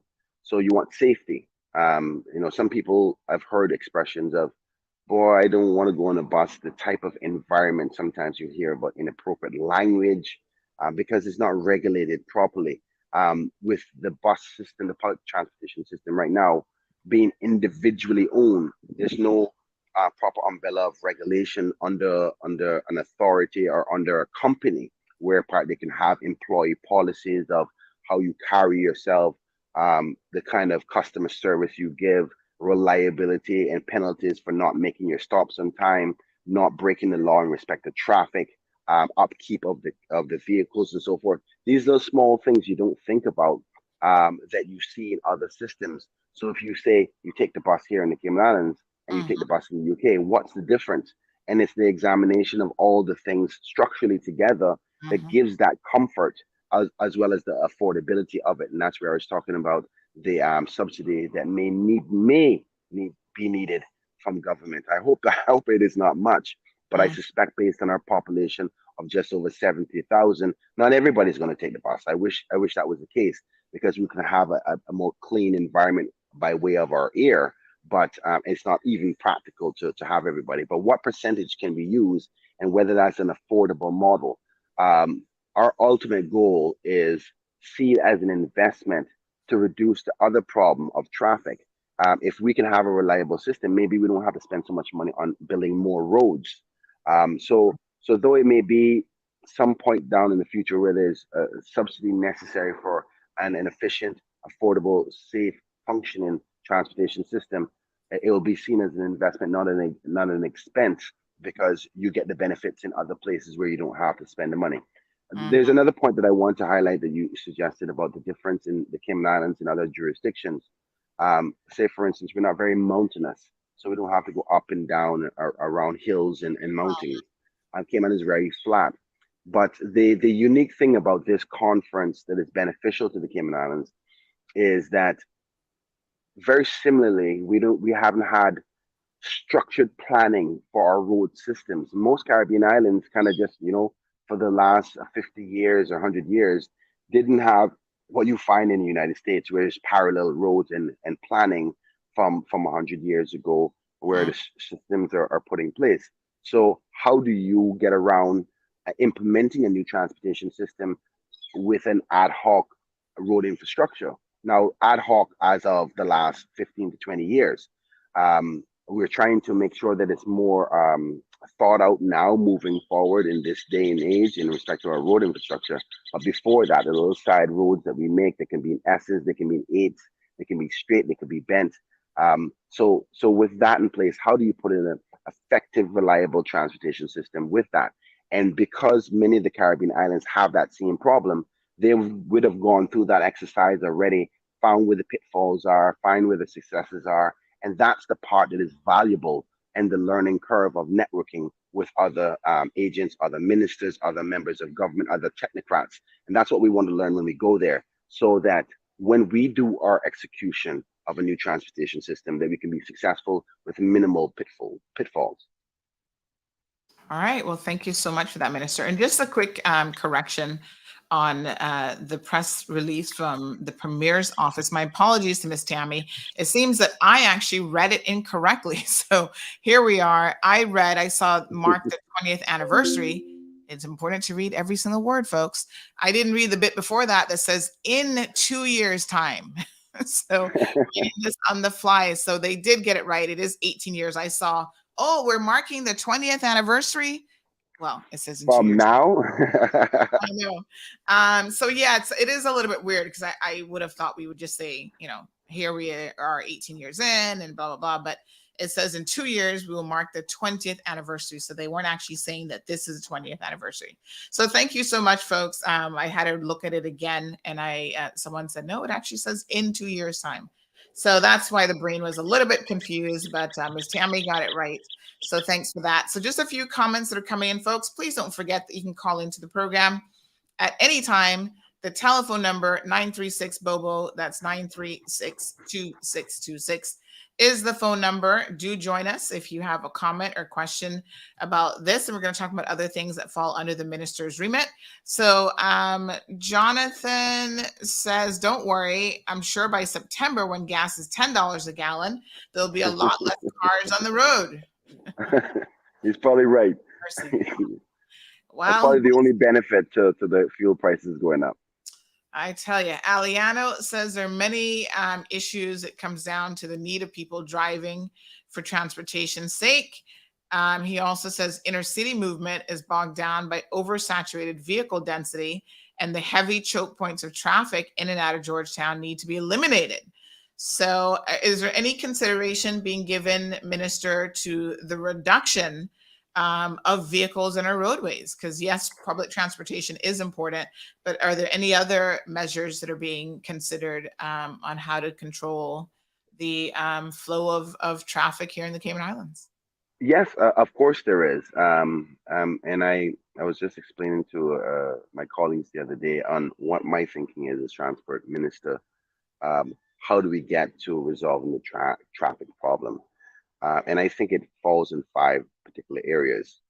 1, a proper transportation system, which I believe has to be first before we're going to have a serious effect on traffic. Roads are improvements and expansion of some roads, not just for roads' sakes, but thought out processes in respect to where roads are needed. Mm-hmm. Also, safety and education into how to drive. The other part is legislation and reduction of importation of vehicles. And lastly, the decentralization of our services from a government perspective. Because what we have is everybody, 80% of the country coming to Georgetown every single day and going home every single night. That in itself has to do with the lack of spreading the work employees. So I must admit that previous administrations have thought forward about this problem, hence the reason for the school being built in the Eastern Districts, why you see the transport unit up in the Eastern Districts, supermarkets and all of those things up there. Now that's great. So people are moving down there to live and their kids can go to school, they can buy, but they still got to come back to town to work. And we're talking about the biggest employer in the country, which is the civil service itself. So if we can carry some of those that major percentage of workers and keep them either in the western side or on the eastern side, then we won't have so many people coming in the same direction at the same time. So for example, if you just had 100 people all driving and this accumulates, this 100 people represents all the traffic in the morning, and 100 of those people going in the same direction, if you take 50 of those and say, okay, you no longer work in town, you now work in Newlands or in Bordentown, you have reduced the traffic by 50%. So decentralization works in that way. roads is a continuous thing as your economy grows. Why I say transportation unit has to be first is because though we would like to do reductions on cars from coming into the island, because we don't have a trusted, reliable, and I dare say safe transportation system, public transportation system, you cannot implement these reductions on vehicles because it is important that employers have can depend on their employees getting to work. What we sometimes hear is about employees waiting on the bus, say for instance on work permit, don't want to buy a car, which many of us think that work permit holders shouldn't really necessarily have to get a car, but that's a different discussion for a different day. But they get out of their house, they say, let's say they live in Boston town. They get up in the morning, they're waiting for a bus, they gotta be to work at 7 a.m. They've been outside at 6:15, still waiting. There's no certainty that that bus will be on time, and it jeopardizes them from being to work on time. Working for your business and making sure that the doors are open for your customers. So the economy has to have reliable transportation for the system to work for all employees to get there. That's why everybody's willing to buy a car, because you being late to work could be the reason why you get fired or not have a job, right? So yes, we recognize that reducing the people who have access to the car, but you can't take away the transport option without replacing it with another one that is certain. So what we hope to do is start to take the effect on those reductions of vehicles coming into the island with severe regulation and penalties or increase in fees for people who purchase, particularly a lot of these Japanese cars, after we have implemented a system that we are confident in to say you no longer have an excuse. You have a reliable system that is safe, that is affordable and dependable. Once we can deliver that, then we can execute the next step, which is going to the Minister of Finance and say, okay, we're going to increase the duties on cars that are X age, or the fact is that it is a luxury to have your own personal transportation. We've just been so accustomed to it for the last 50 years, we don't recognize that when transportation actually became an option for the average person after the likes of Mr. Ford building these vehicles, it was a luxury. Most jurisdictions has always been public transportation. So if we continue with this saturation of our population with the lack of infrastructure by way of roads, and you want to continue to do that, you're going to have to pay the price for it. That's the only way that we can make sure that our system works well. So increasing potentially the licensing fees or the duty importation fees and so forth, naturally people will fall away. They'll say, because right now a work permit holder can say, you know what, if I got to take the bus and I got to pay $3 in the morning, $3 in the evening, that's $6 a day, 5 days a week, 6 times 3 is $30 a week, times 4 is 120, 240 a month. And you times that by 12. When you check it out, it's almost the same cost of you buying a Japanese vehicle for $3,000 in licensing for the year. And then you have a transport vehicle for the rest of your leisure time. So when people have to make that decision, they make a decision saying, it's cheaper for me to just go buy another Japanese vehicle, which adds to the traffic problem, which adds to the pollution problem and in our environment. So we're going to change that model, but you have to put the transportation system in first. So whereby the transportation system becomes more reliable, it becomes cheaper, and then the access to buying your own car becomes more expensive. So naturally people are going to go, I'm going to go with this option because it's just more cost effective for myself as an individual. So we're thinking about this. The road infrastructure changes is more long-term and progressive. This continues to happen as your population, your nation grows. In respect to decentralization, that's long-term. That's a government after government strategic planning to say you can't continue to build all government services in the central part of town. What kind of departments could we put in outside of the central area?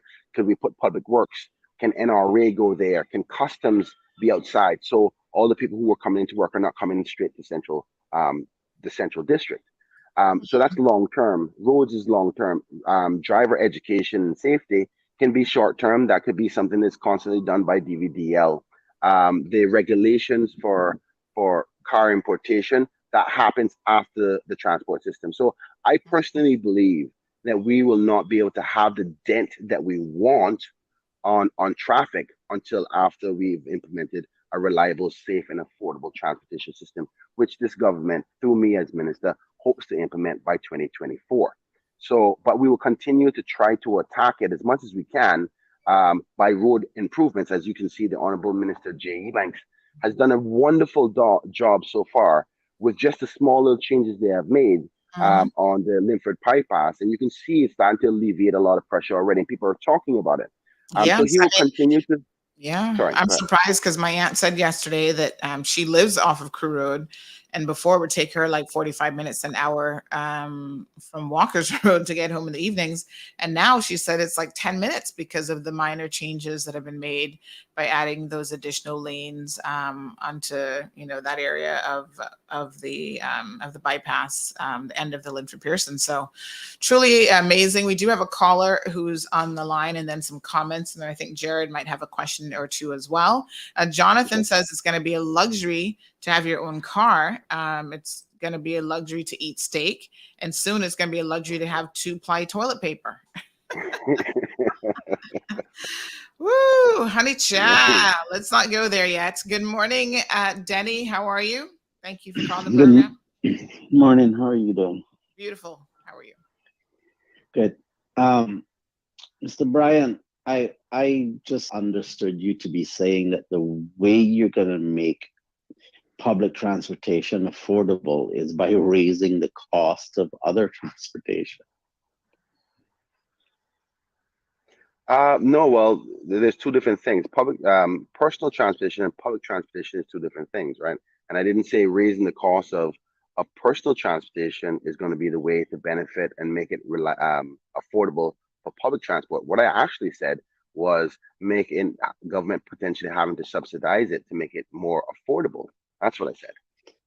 Well, you did say about subsidies in relation to public transportation, but that is because it won't be affordable.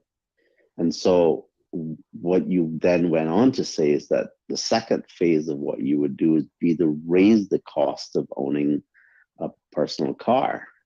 And I don't think that's the way you lower the cost of transportation. What we're trying to do is incentivize people from buying vehicles. Is there anything items that you would not be able to take on a bus? Yeah, there'll probably be, depending on what system. And I mean, this is obviously in the embryonic stages, so we don't know exactly what kind of system we're going to have. What would you not be able to take on a bus? Well, I can't tell you that answer yet, but we have many other examples in other jurisdictions where you see systems where you can only have yourself as an individual, or you're allowed to carry on supermarket shopping stuff. So I've seen stuff in England where people can get on the bus with a bicycle. I've seen new models in the Asian market where they actually have bike racks, and I'm talking about quite efficient, up-to-date, modern bike racks on bus systems. So it depends on what model we use. Now, obviously, we'll make that decision at that time, and we're not here to eliminate all transportation altogether, but to disincentivize the likes of people who. But that's penalizing. That's penalizing people for having a different mode of transportation. I think that if you want to provide public transportation, you find a way to make it be affordable, not penalize another means of transportation. That sounds wrong. Well, the other part is not necessarily a penalty. It's more of a disincentive. Decentivize. Let me give you. That's fine. You can disagree with me, Denny. But there's other component to cars other than transportation. You have the environmental component where we want to disincentivize people from driving. There's also the dump of all of these vehicles going to the dump and the unsightliness of people once they're finished with those vehicles and what they do with them. So there's other components as to the reason why we wouldn't want a lot of people buying these secondhand Japanese vehicles that only last a year and so forth. But one of the benefits is if we increase the fees on them, that they were more likely to take a bus transportation system. But there's other components why we would take a policy position of increasing it. But also, here's another benefit. The revenue earnings is going up. What you don't recognize, and a lot of people may not see on a regular basis, because they don't probably have the opportunity to go through, a 900-page document of our budget, but the amount of money we spend on road infrastructure. And the reason why the high cost of road infrastructure is there is to facilitate the amount of cars. So every action has a reaction. And I agree with you that this may be a bit of a penalty for some to say, well, I want to have my own vehicle. But something you want and something you need is two different things. And that may even be taken out of context as well. But in order for you to have, yeah. Well, if you say that, okay, you don't want to deal with the Japanese cars in a certain way after their life has been expended, then you deal with that aspect as a cost to properly address that part. But don't make the cost of owning the car itself just in and of itself more expensive. If any car, not just a Japanese car, but any car that's going to be going to the landfill facility, and they're going to say, well, okay, what do we do with what government's going to be saying? Well, what's the policy about how this will be addressed? Then you need to say, well, what's the cost to government to handle this, or make a policy about how it has to be done? And you deal with that as part of the ownership of all cars. Fair enough. It's a good point. I mean, there's many ways to skin a cat, and you're maybe right about that. I think it's still be an expense regardless of how you work it. So it's either you increase it on buying it or increase it on disposing it. It's still an increase. But this concept of increasing the fees to disincentivize persons from buying it is not a new one. Almost every other Caribbean island has done exactly the same thing. Some of the worst policies in the world are really old. But the fair enough. And the make, PAC administration is not perfect, and neither am I as minister. But I don't want to think negative before we've made that decision. I'm giving you some ideas and parameters. Negative. It's problem solving. And so what I'm saying is that if you can say, well, here is a service that government has to provide because you own a car, okay? Then you show, well, okay, here's what it costs government, therefore you justify the expense. That's completely different from saying, well, we don't want you to have cars so we can jack up the price of owning cars. It's two completely different things. Fair enough. So you're saying that we should not increase the cost of vehicles as a disincentive, a cost of duties. But if see, like how you pay a percentage right now of a disposal fee, right? In other words, government is justifying that it has to do something with this car if you decide that the way that this is going to be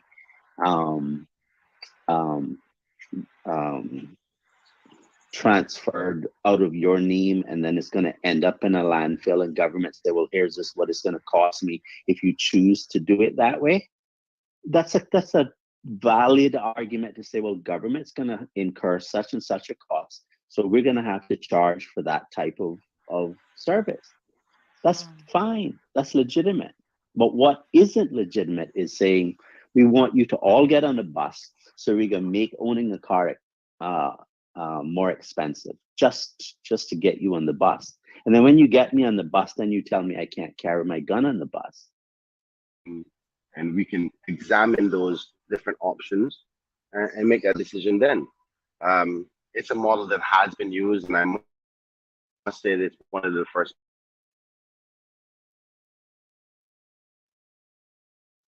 I think the minister might be We having will have the technical. Oh, there we go.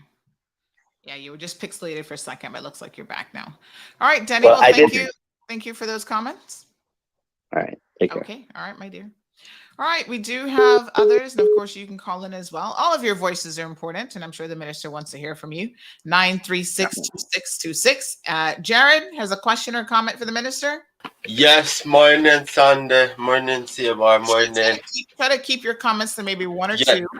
So the question that I have is, is the minister looking to implement non-fuel emission cars by 2030, 2040? Is that a goal? And the second question is, if the government takes on this government-owned transport company, which it seems like it's a possibility, will the buses be non-fuel emission or non-fossil fuel, meaning they don't use gas? Electrical buses. Okay. Yeah. What was the first question? What year was it? 2020? I thought you heard you say. No, 2030. Like, you know, Okay. having people move to more electrical vehicles, that sort of thing. Most definitely. We're trying to get to that place, but we're 2022, almost 2023, and the ability to translate into that in that short period of time without the necessary infrastructure would be a very hard task. But the ultimate hope is to move towards that. Now, you probably heard from the Honorable Premier talking about sustainability and being supportive of our environment, and renewable energy is something very, very important to him. That's one of the key components in our report that we put in to say, make sure that there is a reliable component in our transportation system, the public transport system.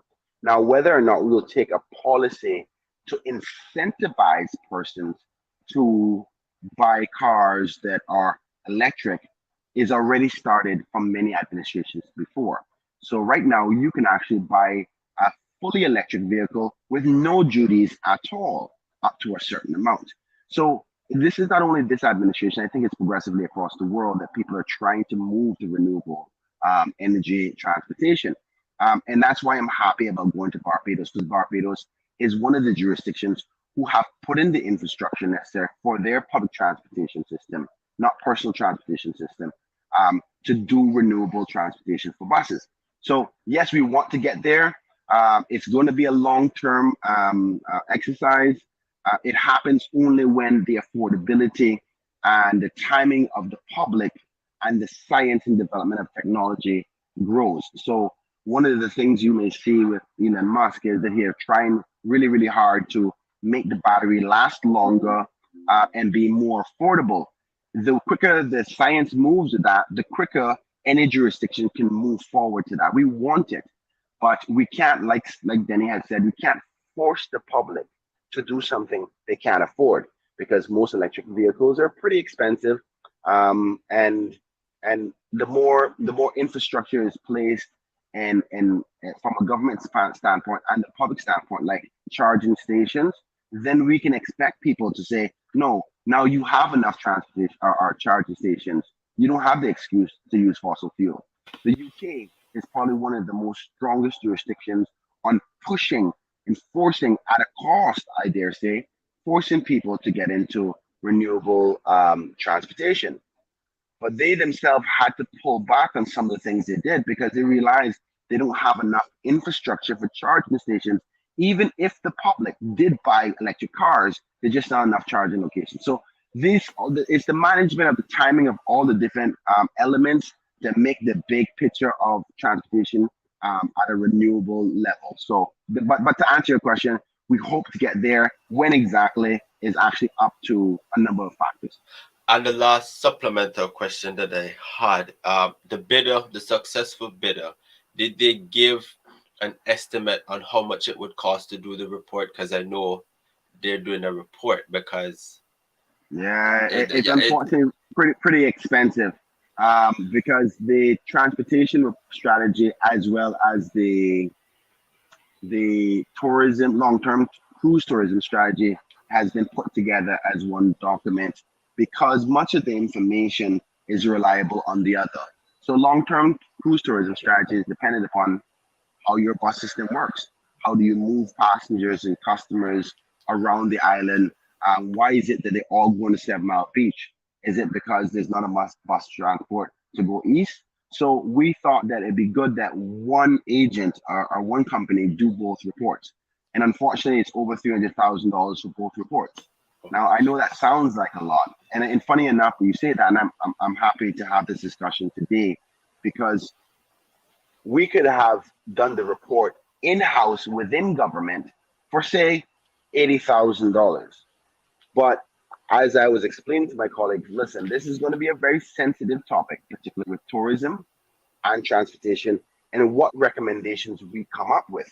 I'd rather have a private entity make those recommendations based on international norms and practices, and best solutions, so we can look at what their recommendations and choose from there. So it can be seen that it's not the civil service, it's not the politicians that recommend this. This is an independent body who have analyzed all the data and made these recommendations. So there's no accusations of why you going down this road or why you doing that. So unfortunately, sometimes those reports may be expensive, but because the nature of Cayman and sometimes how we are as a people, which I sometimes have to accept, it's best that when somebody else say it, it sounds better than when we say it ourselves. So I've given the support to my team to go ahead and initiate that. So I know that they're in the process of that. I can't tell you exactly where it is today. I think the agency that has been selected will be notified within a couple of days to start executing. And the All right, last. Jared, I did tell you one or two, honey child. Okay, yeah, I'll You wait. need to go back to. Great questions, Jared. Great questions. He's like in question number 6, and he's still going. All right, He's Melanie. up and coming, man. He's up and coming. Oh yes, he's very passionate, and that's good. Passion is definitely about 50% of the equation. Melanie says lower paid employees are no longer going to be able to own and fuel a car. Fully support a safe, affordable, and dependable public transport system. Construction and maid service employers should also reintroduce their own employee transport for pickup, drop off to job sites. And some of them, Mel, are doing that. I've seen them even in my neighborhoods. There is a Filipino company that they bring all of their workers because they bring 6 people one time to clean your house, child. Because that way in an hour, they're done. Yes, it's very efficient in a way, actually. So I see them, they drive and they have all the supplies in the vehicle and their staff, and they drive and drop them off and pick them back up. So yes, good advice. Magdalene says the premier has the responsibility for the environment. We should cease the importation of vehicles that are old. It needs to stop immediately. I don't know. Do you have any idea, Minister, what's the average age of a vehicle that is being imported into the Cayman Islands? Do we know? I don't know off the top of my head. I know I do have a report that suggested what the average age was like 4 years ago. But I'm quite sure that we can get that updated information from DVDL, which falls under the Minister. Please make a note to send that to me, because Magdalene raises a very interesting point, and I'm curious to know. Now I know that the Japanese vehicles, especially Hondas, are very, very desired vehicles. I think it's because they are cheaper and they're easy to get from a lot of these Japanese car ordering companies. It's a big market, especially for persons in the Caribbean who oftentimes purchase secondhand vehicles. So that's why I would garner, if I had to just guess off the top of my head, I would say Hondas are definitely the most imported type of vehicle model. No doubt. And they probably account for maybe 75% of the cars on our streets. Everything from the Honda Fit, you got not that much, but a very large portion. Yeah, maybe 60%. But not that much. All right. I say it's below 50%. You think it's below 50? Okay. Yeah, because I've actually been in traffic. The top three imports is Ford, Toyota, and Honda. Yeah, Honda's in the number one spot for sure. But I've actually been in traffic before and saw 2 Hondas, exact same Honda Fit, same color, everything. It's just like, whoa. Okay, so thank you, Magdalene. We'll get some additional information on that, because that's an interesting point.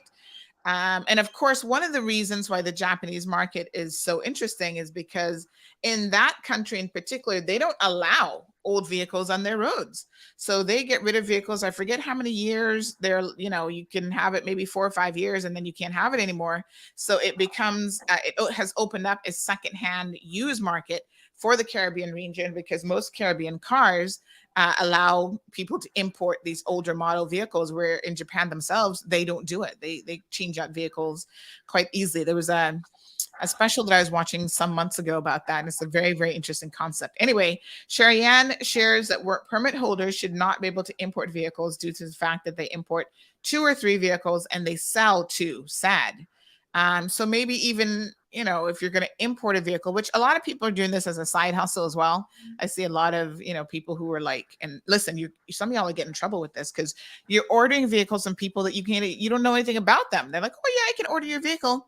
Next thing you know, they take your hard-earned money and you never get your vehicle. Oh, child. I've been getting a lot of complaints about that. And then y'all come to Sandy talking about, Sandy, fix it, child. I'm like, some of y'all need to fix your common sense. Not everybody is meant to be importing stuff for you. One guy, yes, this is recent complaint. He absconded off to Jamaica, honey. Gone with the woman's money, and she not got no car, and she's calling me and complaining. Prevention is better than cure. Mr. Amelia says, moreover, it gets dumped in our communities and on our streets. Mary, good morning. Mary says, Denny, what does it mean by increasing the cost in personal transportation? Is that, as usual, the elite will have the luxury? I think the minister addressed Denny's comments in reference to Sandra, allow me to say something there, because it's important. I see his concern that if you take the cost, if you make it more expensive for the public, then you have less privilege or the opportunity. I don't know how you best want to term that, but not everybody will be able to have a car. But if every single person can have a car and potentially one or two cars, that's 70,000 people. Our roads can't handle 70,000 people. It's just a simple fact, right? So if I change the policy and say, okay, you can't import cars that are older than 10 years, wouldn't that be the same thing? Because obviously the are older than 5 years. Obviously, the younger the car, the earlier, the newer the car is, the more expensive it is. So we can change the policy and say, okay, I'm not going to increase the duties. Forget that. So it doesn't look like we're trying to increase cost on the average person, but say, if you want a vehicle here, it has to be energy efficient and it can only be the maximum 5 years old. That increases the cost right off the top, because many of the cars that come here, the reason why they're cheap is because they're already 10 to 15 years old. And that is the problem we're trying to tackle, at the same time reducing the amount of cars to come. Now, if most people could say, I can afford a 5-year-old car and it's still the same amount of people on the roads, then we may have to find a different approach to dealing with traffic. That may mean that actually we do need more roads because the public wants that. They're willing to pay for that. So I just want us to put it in context. I'm not trying to stop people who want to drive, but I want to help people who don't want to have to drive to have a reliable, safe, and efficient service to get to work and to their leisure events. And maybe at some point, Minister, we as the general public need to have a reality check, and we need to understand that there are certain things in life that are considered a luxury. And owning a vehicle, Cayman problems. Well, as you see, Sandra, I'm not allowed to say that. I can't say that certain people you can't can't have say it, but a let me vehicle. say it for you. Okay. This is why when people say, Sandy, you should go run for politics, I pump them on the brakes. And I said, no. You need people who just are going to tell you the cold hard truth. Now, let me tell you something, y'all. Having a vehicle the world over is actually a luxury. Most places in the world do not have a vehicle. It's like most places in the world, even having access to clean water, which should be a human right, is a luxury. So in Cayman, we have been conditioned and raised to think that we should have everything that we want. Having a 4,000 or 5,000 square foot house is not a necessity. It is a luxury. When people say to you, like we had Miss Jane on the beach, oh, she wants government NAU to foot the bill $3,000 a month for her and her family. Y'all have got to be kidding me. There are people someplace in the world who don't even make a salary of $3,000 for the year. Look at people in Cuba. Why do you think they're running from Cuba? Caymanians. Having a vehicle is actually a luxury. You have to be able to pay licensing, inspection, and listen, one of the things that we need to definitely get around to is having emissions testing, because y'all be bringing in these vehicles that are horrible for the environment and spewing, especially the buses, all sorts of stuff in the environment, giving people lung cancer and God knows what else. Buying steak that's going to now cost you $50 a pound is a luxury. You do not have to eat steak. What a mess. Yes, it's a luxury. Emma says, I You have said it, not me. one, number 2, and number 3 bus to West Bay, and none come to Northwest Point.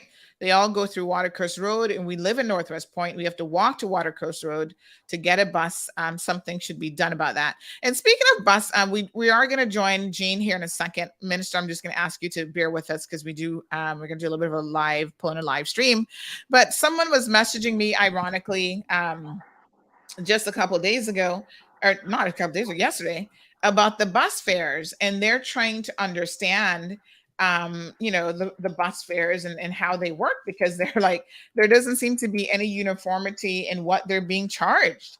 So they were complaining about having to pay, I forget what the exact amount was, but a different amount for such a small distance. So I think if the government were to operate it, I guess one thing for sure is hopefully there would be a uniform system in terms of pricing, and there'd be fewer questions and concerns about what people are even paying in order to utilize the bus service. So there are things like that about the continuity of and the consistency of certain things that, if it was a proper public transportation system, could indeed be controlled. So Jonathan says he wasn't joking about the toilet paper. Listen, access to toilet paper around the world is a luxury. We need a reality check here, folks. There are a lot of places in the world that they will pick up a palm from the bush and whatever and wipe their behinds, or they just wash it with some water. I think that's a luxury everybody should have, though. I mean, I agree. Let's be fair. Trust me. Like I said, I'm a bit of a germaphobe. So, but yeah, I mean, all these things, folks, that we take for granted elsewhere in the world are considered luxuries. And in Cayman, we want the luxury, but we don't want the luxury price. Gabby says, put extra charges on the ones that have to get a new car every 1 or 2 years, not us that have the same car for 5 to 10 years, just saying. Melanie says, good morning, Minister. Is there a public consultation committee that the public can provide feedback to, and can we get stakeholders around the table? No doubt. I am definitely going to be doing that. I'm hoping to get the report back first so we can potentially publish that report and understand the science behind it, because most of us as average persons will come to conclusions on perspectives based on what we see every day. But there's always other factors to be considered. And I'm hoping that I can be given permission to release the report once it's finished on what the recommendations are, and then go out for public consultation. And I want to be able to try to do all of that before the next budget, so I can plan appropriately and make the decision on what direction we're going to, so I can have the funding in the next budget. So yes, I agree, Miss Melanie, because we're going to have a hybrid model of a under one umbrella transportation system on the main arterials. But when you get into the smaller neighborhoods, like say for instance the West Bay area is an example, you may want the smaller buses doing the side roads and so forth. Do we want to keep that still individually owned, or do we want that to be another section of a company or an authority that has big buses for the main roads and then small buses for the smaller communities? We don't know what that model will be. I just want the public to know that the necessary research and recommendations are coming, so we can make that decision and take action. And of course, that will include public consultation once we have an idea on at least 1 to 3 options for us to choose moving forward. All right, folks, we're going to go live here in a second at the Tortuga Recruitment Day. Jean is on standby. Let's just read a few more of your comments before we do so. Rhonda says, totally agree. They don't come Morgan's Harbor either, and people walk from the bakery to Morgan's Harbor. They are ridiculous and need some serious competition. So again, in terms of bus routes, you have to accept that a bus can't drop you at your front door all the time either. Sometimes you have to walk a little bit, which most of us need to walk, but I'm just saying. Roger, Sophia, good morning. Hybrid cars are good. Maria says they should increase duties on imported cars by individuals that would create a deterrent. Maria says vehicles should be allocated to amount of persons in a family, 2 people in a household, only 1 car, etc. So again, talking about some vehicle controls as a potential suggestion. In terms of the duty, Maria, what you find is a lot of these vehicles that are being imported are not necessarily the original purchase price really isn't that expensive. So, I mean, it's the retail price on this end might be marked up quite a bit because then they have to recoup the cost of not just the duty, but the shipping and everything else, all the other costs. But what they pay for it and what they'd be paying duty on may not be much of a deterrent. I don't know. And then Maria says, then put a year limit on the age of the car that can be brought in. And from a safety perspective, that may not be a bad idea. Sharon says that in Bermuda, they have the limit of 1 car per household. And Jess says, I agree with you 100%. Miss Brenda says 1 car per household until they can get the situation rectified. Anthony says infrastructure doesn't allow for this many foreign nationals to have 2 and 3 vehicles, make the rules and they comply and can't please everyone. And the betterment of Caymanians on all levels is paramount. So Ms. Brenda says if Cayman could uphold an inhumane policy for an indefinite period of time, no Rastas were allowed entry here, not even in transit, then treat this problem with the same disdain. Well, unfortunately, the Rasta situation would not be happening today. That was quite some time ago. And that has been legally challenged. And you'll find that tends to be the case that in this day and age, what you could get away with before you can't anymore. So you can't, unfortunately, Ms. Brenda, you can't take that policy that, oh, we've done inhumane things before, then let's just do it. Because the laws have changed and human rights and so forth have changed as well. Paul joining us, he says, you're correct. There's a size restriction too. Maximum is 175 inches, maximum width 71 inches, maximum engine size 2,500 cc's. Ooh, interesting. Again, Paul is joining us from Bermuda. He listens every single day. Bonnie says there's also overcharging on the bus. East End and North Side have the worst bus service, and no one is doing anything about it. Good morning to you, Scott. Scott says hybrid cars require battery maintenance and replacement about every 5 years. So how are you going to manage that? So very, very interesting point, Scott, is again, having a hybrid vehicle is not something that is cheap. You know, again, that's a luxury. Having a hybrid vehicle is a bit of a luxury. And someone else. You see the components of the cost restrictions. So we want a more energy efficient, more clean environment, but these things come with cost. We want to take people off the roads. That comes with cost.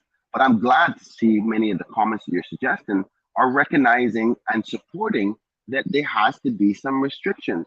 And I understand Denny's point that, you know, nobody likes to be restrictive, but when it comes to the importance of national transportation and traffic and the flow of your economy, the government has to examine these options. Of course, we would love to have many roadways where there is free flowing and everybody can have what they want. That's not the reality, and we have to make decisions. What I want to give the public the comfort to know is that we're going to make informed decisions. And hence the reason why I'm taking these travels on Sunday for next week to be in Bridgetown, Barbados, to talk to all the professionals, all the transport ministers of the region to see what they have done so we can learn and prepare for when we're ready to implement ours, hopefully in 2024, that we'll be ready and prepared to maximize and come out as efficient as we possibly can with a good transportation system to relieve many of these stresses that the Caymanian people have been fighting to resolve for many years now. So, Sandra, I know you're going to have to go. At least I think you were wrapping me up there. Well, you can just hang tight. We're going to pull Jane in for a bit, but this is about sort of tourism related jobs. I'm sure you might find this interesting as well. Someone says if they have 100 cars, they can only drive 1 car at a time. But I think the point that Ramili and others are making is normally those cars are being stored elsewhere in lots of rental properties, especially for some foreign nationals who bring in those cars in. They have to park them somewhere. So that's a whole other consideration in terms of driving. Yes, you can only ever drive one car at a time. All right, let's go to our live stream now with Jean, and then we'll come back to your comments on this, and we'll continue the discussion here in a second with the minister. So Jean, good morning. How are you? Hello, good morning, Sandra. How are you doing today? We're doing well, thank you. So Jean is at 7 Mile Shops at the Tortuga location.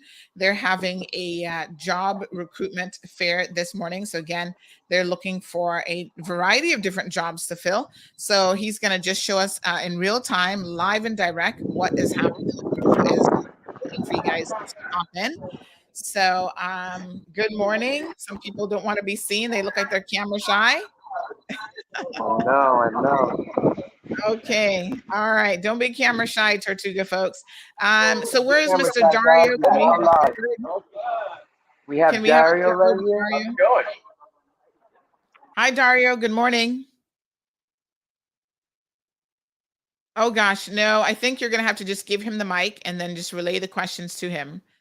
Because as soon as that pod goes in, we can't hear him.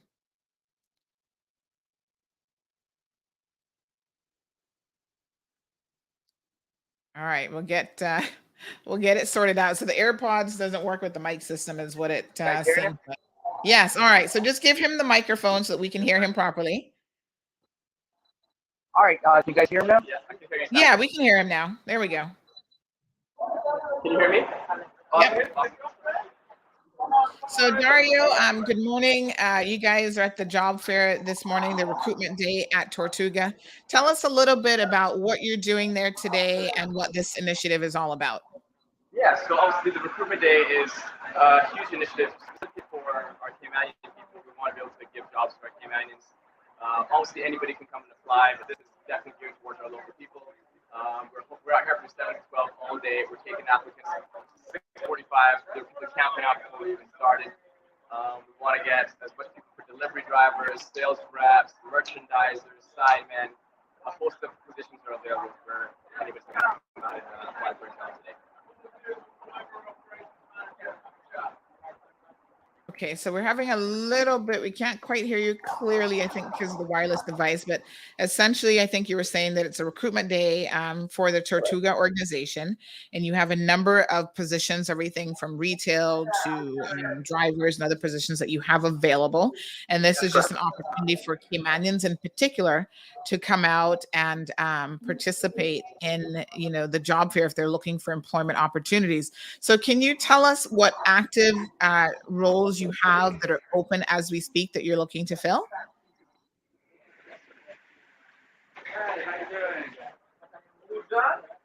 Sandra, can you repeat that again? Yep. So just inquiring as to what active roles Tortuga is looking to fill right now. So what are they hiring for? What positions? What are the active roles that are required right now that you guys offer? Yeah, so the active roles are specifically in regards to merchandising, delivery drivers, sales reps, which are essentially people that work out of our retail stores, sidemen, a whole host of from operations to retail. That's the kind of scope of what we're looking for today. And really encouraging our Caymanian people to come out and support the cause. They bring their resumes, bring their enthusiasm and their confidence to come out to apply today for a job with Tortuga. We're a growing company, rapidly developing business. We want to get as much people involved for the future ahead. All right, beautiful. So you guys are there until midday today. So another couple hours, people can still come out. What would you like for people to, when they come out to see you, what should they bring with them? So when people come here, what do they bring for them? Yeah, so very simple. Bring your confidence, a smile, and your resume.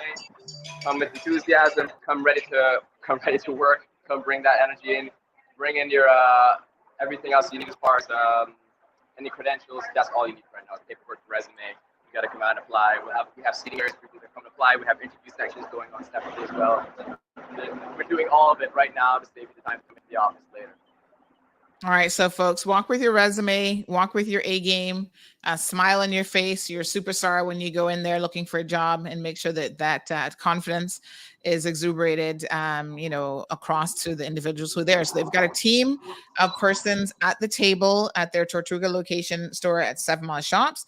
They will be speaking with you and taking your resume, having a chat about the available positions so that you can get an idea of what would be a good fit for you. You can, have a seat with them. They've got, looks like, beverages available as well.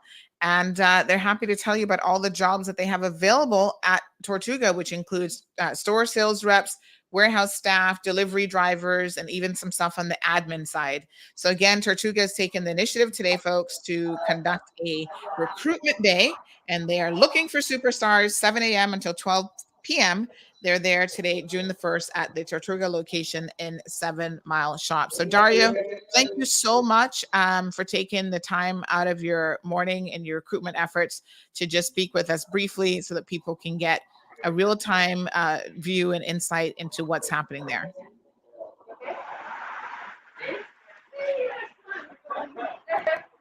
All right, I'm not sure that he heard me, but all right, we'll let Jean get back to it, and we'll also let Dario get back to it. Jean, send us some additional footage, and we'll put that up later on. But folks, this is your opportunity to go by the job fair. They're still there until midday, and you can submit your resume, inquire about specific positions, and the staff are on hand to tell you exactly what those positions entail and what they are all about. So good stuff. We appreciate that. Are you a superstar who's ready to work with a fast-paced, rapidly developing company? Then come on down because we want to meet you. Tortuga Rum Company Cayman is having a job fair. We are excited to get back to business and will be hosting a job fair on Wednesday, June 1st at our 7 Mile Shops location. We are hiring all positions, including store reps, warehouse staff, and delivery drivers. Don't miss this opportunity to bring your A game at the Tortuga Recruitment Day.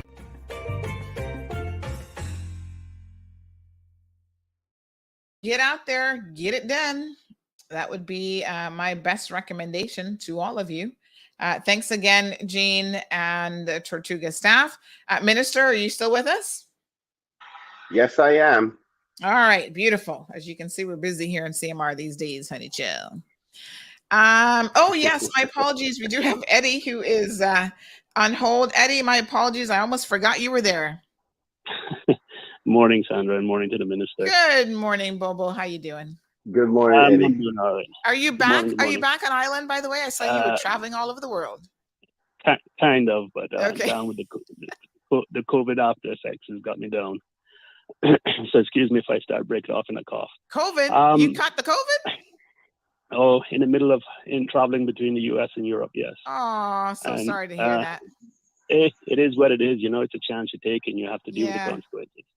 And that's the main reason. Well, one of the main reasons for calling. I've been keeping very low. I think the minister would have noticed that by now.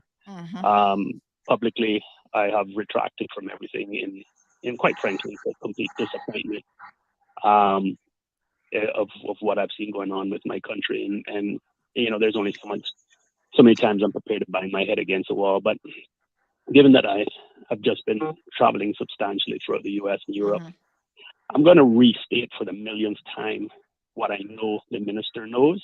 And if the minister does not know this, certainly his advisors do. And that is that our public transport system needs to be just that, public, not subsidized, not owned partly by some other people. It needs to be owned and operated and run by the government. And I say that because simple fact of the matter is, if a wheel ain't broken, don't try to fix it. And when you look around the world and you see punctual transit systems, they're all run by the government. Because of its nature, it has to be subsidized in one form or another if it was ever to be privatized. Okay? And the problem with subsidizing private entities is it just keeps opening the door for milking the system by unscrupulous third-party service providers. And that's the sad part. Now, don't get me wrong. I'm fully aware of the fact that government isn't always ones who can run anything efficiently. But the fact of the matter is that some things the bull has to be taken by the horns, because the reality is we need educated, or should I say well-mannered, decent and identifiable as in uniform wearing employees, that you can hold somebody accountable when they curse you out, when they're rude to you, when they don't stop at the assigned bus stop, or when they are not even going to the routes that they are assigned to, because that is a known fact that happens. So the reality is that politicians, and I'm sorry, Mr. Bryan, this is not a pick on you, but this is a reality. Politicians find it very difficult to make hard decisions when it comes to affecting their constituents' pockets or their family members' constituent pockets, as in private owners who operate the system here now being told that they're no longer going to be able to offer bus systems.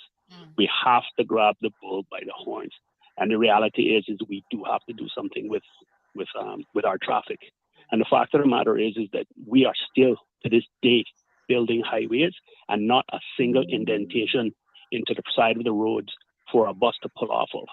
And even when they're the few that they are, we're not making the private operators pull into them. So then they're stopped right in the middle of the road, causing this traffic. And then if you blow your horn, they turn around and won't come out and fight with you. So, I mean, it literally has to be a no-nonsense attitude taken to this. And there was a time when there's a much disgraced politician now and lawyer who back in the 80s and 90s was hated or despised by many and then ended up being loved by all, which is the former mayor of New York, Rudy Giuliani, when he took a no-nonsense approach and cleaned up New York. And it was very controversial. But at the end of the day, everybody fell in love with the New York that resulted from it.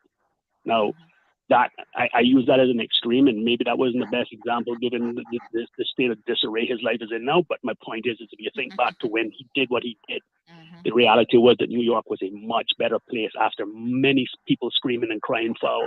But the reality is it was better for the masses. And there's a lot more harder decisions to be made. I am very happy and I'm encouraged by the efforts of Minister Bryan. He and a couple of others have been really working at it. So I do applaud him, and I always remain available to him in helping in any way I can, even if it is on a roadside cleanup. But in a whole, I think that the ministers, this government needs to take a no-nonsense approach. And just like how you do a child, you tell them, look, this is going to hurt, but it's the best thing for you. Right? And because it's a short-term pain for a long-term gain. But we refuse to have these hard and difficult conversations. And so all we're doing is kicking the can down the road. So I hope that the minister takes my comments as intended, which again, I applaud him for his efforts. At least he's doing something, because I'm fed up with all the other crap with the photo opportunities of riding on a bus for a day and taking a bicycle down there and saying cheese in the camera. That was just an absolute joke with no infrastructure behind it. It was laughable. So thank you, Minister, for what you're doing. But please, we need to take it a step further. We need to ratchet it up, and we need to be honest with our people, and we need to have our people accept the realities of what's to come. But with that, that's just my 2 cents. That doesn't mean say I'm 100% right, but I think there's something there. Again, every operational transit system that I have been to in Europe and in the US have all been operated 100% by the government. And oh, by the way, they're all going electric. Have a great day. Yeah. Take Thank you care. so much. Appreciate that. And feel better. All right, folks. Sandra. Yes, sir. If I may, I just want to say thank you so much to Mr. Eddie for calling in. I can't agree with him anymore. He hit the nail on the head, so to speak. And I hope that the actions that I'm taking now, and the fact that we're talking about moving away from individual bus drivers, is showing that we are taking the bull by the horns. Just to express to you that thought went through my head, is that, talking about transitioning to a new transportation system, all the bus drivers are going to be mad at Kenneth. Well, I mean, I was sent here to do a job. And I'm happy to say that ever since I've been talking about transportation system and where we want to go moving forward, it hasn't been as much of a pushback as you think. So I think the public wants that and shares your concern as much as I do. But the other thing that I want to address is that even for those Caymanian bus drivers, all inclusive, new Caymanians, old Caymanians, all those Caymanian bus drivers, what the hope and the plan for government to be is if we move forward to that non-personal driver perspective, to a holistic approach, whether it be under a government company or authority or potentially a partnership. Now, I understand his reservations about the partnership, but that would maybe mainly be associated with the fact of the financing that is necessary to implement it. So the government may not be able to come up with all the money it's going to take to do it, and that's why sometimes government allows private sector to do the service. But I understand his fear about companies milking the system, because we've seen examples of it. And I'm telling you that if we ever consider that, it's only because of lack of finances, and we have to recognize where the government is and that we're not in full recovery yet. Hopefully, by the time I make that decision on behalf of the government, we'll be in a financial position to say we don't have to go down that road. But getting back to the concern about drivers making the hard decisions, the truth is, Caymanians who are drivers, when we move away from that system, if that is what the recommendation is, which I'm almost 99% sure that's what it's going to be, we can have a system whereby those Caymanian drivers can be the first crop of people that we choose to be the drivers for the system. Now, some people may be going, oh my God, don't do that, not those drivers. But the truth is, some of the bad habits we see in our public transportation system is because there's not a structure around them. For example, what he mentioned about how employees behave on the job. There is no HR department that is holding an individual bus driver who owns his own bus accountable. It's his own personal decision. There is no penalties for bad behavior, for talking to customers in a certain way, not dressing appropriately, not making the mark, not going on your route. So even though you may perceive that some of the drivers who are in the system may not be good to transition into a new system, I believe once the structure is there, they will operate within those parameters and work just as efficient as we need them to be. So I want to give comfort to those who genuinely love the job that they do in respect to transportation and public transport, that if we move, or should I say confidently, when we move into that system, that you will have first preference and opportunity to be a part of that, whatever model, because we're not here to try to take away job opportunities from Caymanians. We're trying to maintain that, but at the same time, fix the transportation problem. And I want to give comfort to Mr. Eddie that I'm willing to make the hard decisions. The PAC administration is willing to make the hard decisions to reduce the traffic, give more reliable, safe, and affordable and efficient service on behalf of the people, because that's what they've asked for. Every politician that campaigned, even those who lost, talked about traffic. And we know that public transportation is a direct factor in traffic in this country. So we are committed. We believe we have the public support in respect to this. So we will be moving forward with it. We're just doing our prep work from now to get the science and information and knowledge and technology necessary, because that's one component that I did not highlight in my discussions, is that we're in a new world of technology. Uber sharing, there's many modes of apps that we can use to be more efficient with our transportation system, and our personal use of transportation that we have to be more connected with. And those are the types of things that I hope to learn and understand and come back and transfer to the public of models that we can move forward with to help us be more efficient in respect to that. So I think that the listeners should leave with the confidence that we're on the right track and we are going to get there. We're just going to do it in the proper process so we can be confident that we've made the right decisions. All right, Minister. For radio listeners, there's no overtime for you guys. So we're going to go ahead and bid you adieu. We'll see you guys tomorrow morning. Everybody else, hang tight. Thank you for tuning in to another episode of The Cold Hard Truth on Bobo 89.1 FM.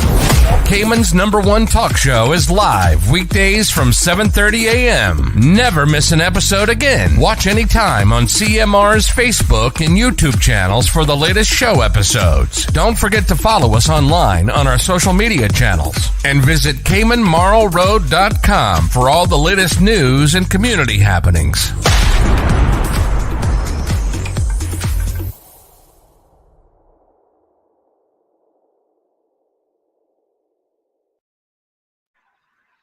All right, folks, welcome back. Our Bobo listeners are no longer with us. They're probably listening to some news.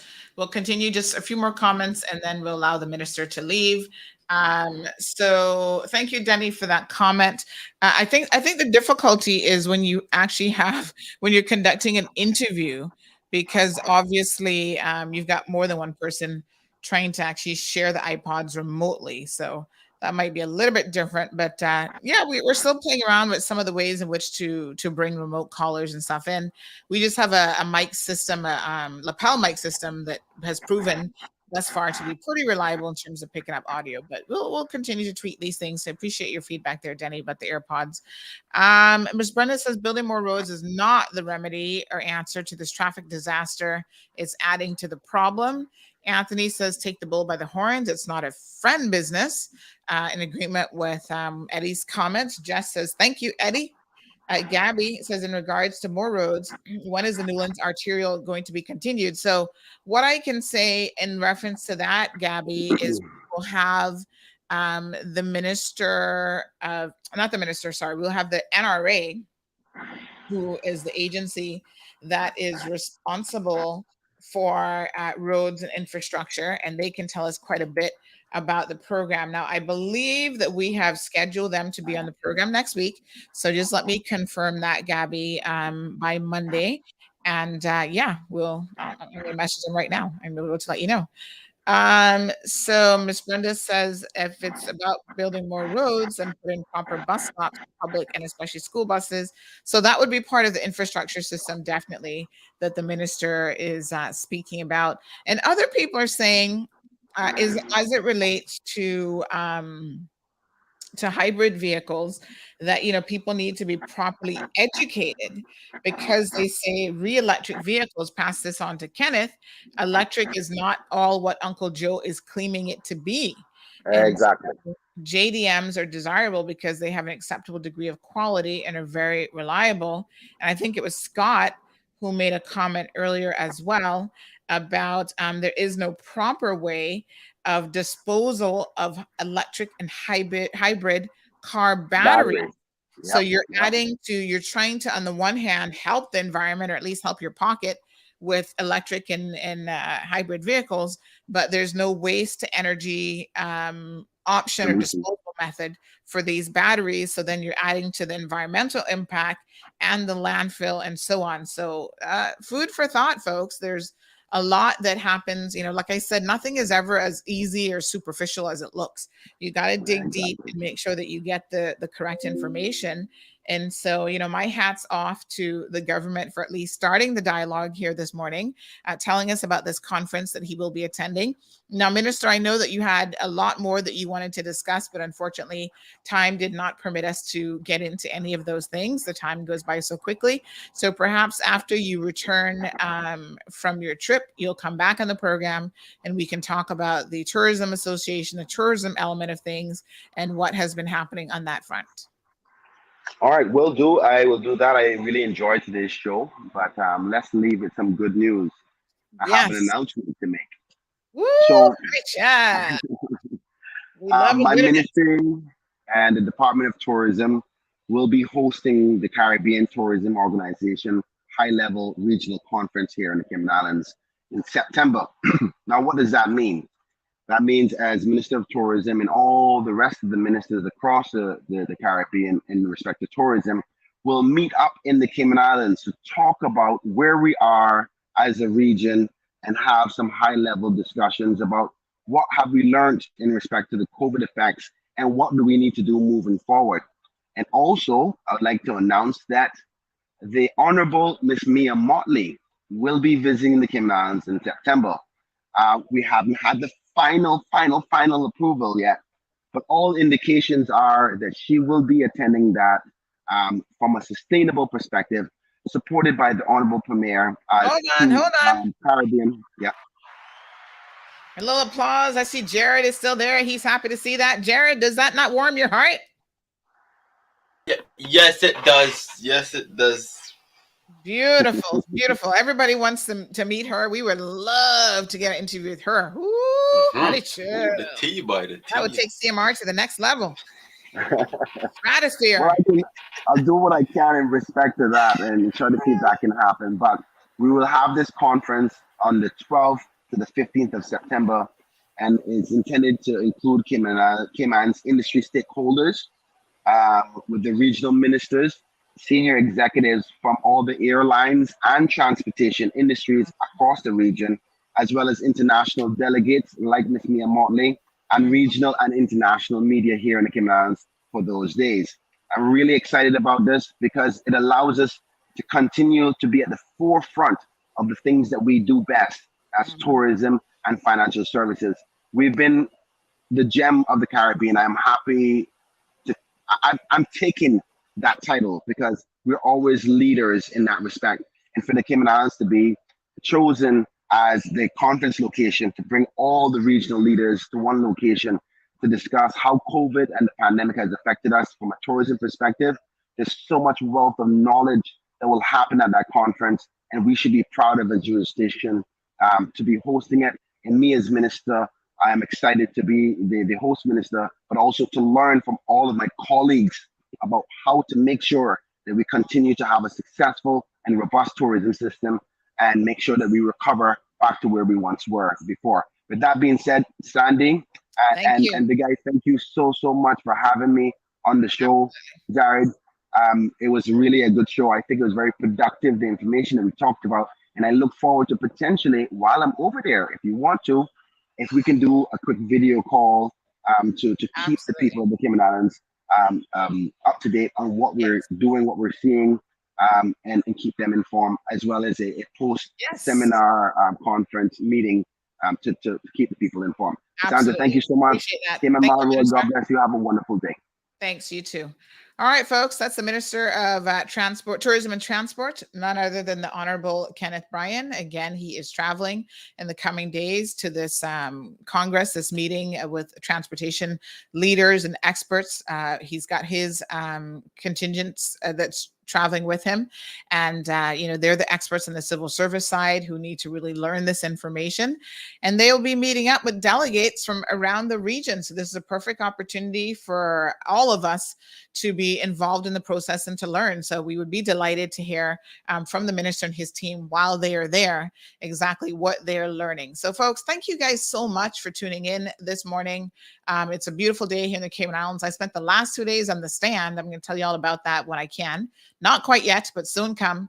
Very, very interesting times. But, the business of this country is so more important than anything that's going on with me personally, that I try to really keep as much of the focus on those discussions and those issues. But I know y'all like the SIFs every once in a while, child, so I can't leave it to the side. But I will definitely keep you guys informed. So thank you, Ms. Brenda, Jonathan, Anthony. Who else was here? Gabby. Denny, for your contributions. Thank you, Eddie, for calling in. And I'm glad that Eddie called in. I'm so sad to see that he's so discouraged. He's just like, ugh, I'm done talking to y'all because y'all ain't listening. Well, apparently they kind of do, sort of will listen to Cayman Mall Road. So y'all call in. Let them hear what you got to say, child. It's your government, whether you voted for him or not. So thank you ever so much. Again, folks, there is a meeting that is coming up, a community meeting from this organization, the Mandarin Oriental Hotel. They're hosting a public meeting. So listen, we have to accept people at face value until we have a reason not to, right? I've said this before. So the management team over there, they're sponsoring this gathering, and they're saying they want everyone to come out, especially if you're impacted because you live in that area. Find out more about the project. They're going to answer your questions, your concerns, show you drawings of the project, tell you what it is really. And so this is your opportunity to get correct and accurate information and to ask your questions. So come on out, to this event. It is 1 week from today. Actually less than a week now, next week, Tuesday. So here we go, folks. This is the details on the event. The developers of the Mandarin Oriental Beach Bay project would be honored to have you attend this one-of-a-kind Q&A information session. We are committed to community engagement and transparency and working closely with the people of the Cayman Islands. The journey begins soon, and we want you to be part of it. Come and have your questions answered and learn more about all the phases of this project, from inception to completion and beyond. This project is destined to be a major development for both the Beach Bay community and the Cayman Islands as a whole. So please join us on June 7th at 469 Beach Bay Road for a community meeting. We look forward to having you there. Light refreshments will be served. And so they're asking you to at buildbeachbay.com so that they can have an idea, I think, what they need to do as far as seatings and refreshments. It is an indoor venue because they attempted to do some other stuff with the locations as far as I understand. And unfortunately, those did not work out. So they do need to have an idea of how many people will be in attendance. So shoot them a quick email, RSVP, so that they can have everything organized properly. And yeah, come out and see what this is all about. To my mind, this is the first time that a project developer, especially a project of this magnitude, has really sought to engage the community before the project even got started. And I think that that's important. Everybody wants to be critical after a project is done or once it's gotten approved or whatever. And when the developers are saying, hey, we want to engage with the community, we want to speak with the community, we want to tell you guys exactly what the project is about, so there's no information out there in the public realm, you don't show up. This is your opportunity to show up and to demonstrate you really care beyond just making one or two negative comments, right? All right, folks. Thank you guys again so much. I've got tons of work. The stack of work just never seems to go down as far as I'm concerned. But when you love what you do, not that it's not work, but you really do enjoy it. All right. Big shout out to everyone who's working to make the Cayman Islands a better place. Appreciate your love and support here in this platform and across our social media platforms as well. And the website, CaymanMallRoad.com. Check it out for all the latest news. And you guys have a pleasant and absolutely gorgeous and beautiful day. Stay safe.